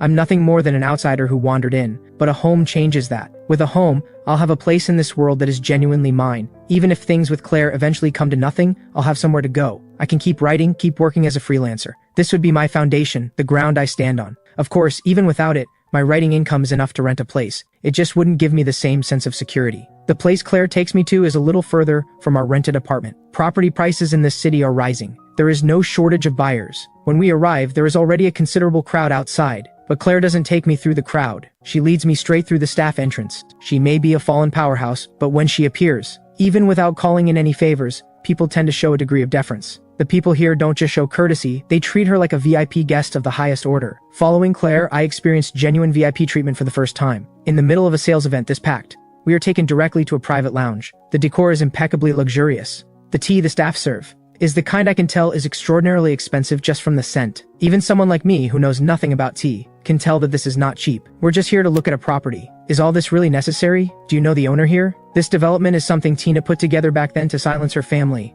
She won't be touching property again after this. Just pick whichever unit you like, pay the going rate, nothing more. Even if she developed it, coming in this way feels like taking advantage. Is that really all right? If it were Claire buying for herself, that would be one thing. But this is going into my name. Using privilege for my own benefit feels off. Besides, Tina has made it quite clear she doesn't particularly like me. The last time she came by, the way she looked at me at first, cold and dismissive, I saw it perfectly clearly. You'll pay the full price. She is just letting you have the pick of the units. They'll make their money either way. There's no difference to her. These 3 buildings have the best layouts and the best positions. Leave out the bottom 6 floors and the top 6, and choose whichever unit you like from what's left. Which one appeals to you? Alright? I'll stop overthinking it. She says to pick, so I'll pick. I figure I can always buy another unit later if needed, and then start looking at the floor plans properly. I may be an interior designer, but I know a thing or two about architecture, and these 3 buildings really are impressive. After going back and forth, I settle on a 3-bedroom, 2-living-room unit. If it's all done up and we still haven't divorced by then, the 3 of us could live there. And if we do divorce and the place is mine, 1 bedroom, 1 studio, 1 activity room. Perfect. Once the unit is chosen, it's time to see it in person. Claire leads me along with a staff member to the site. The surrounding facilities aren't fully completed yet, and the corridors are in a bit of disarray. Usually with property developments, you sell first and then build. Why did they build first and sell afterward? Because I told her as long as the build quality is good, it will sell. And since property prices keep rising, the longer you wait to sell, the higher the price. So that's it. No wonder she's a big shot who is deeply involved in large-scale construction. Not like me, a transmigrated fake intellectual. Her assessments come entirely from genuine expertise.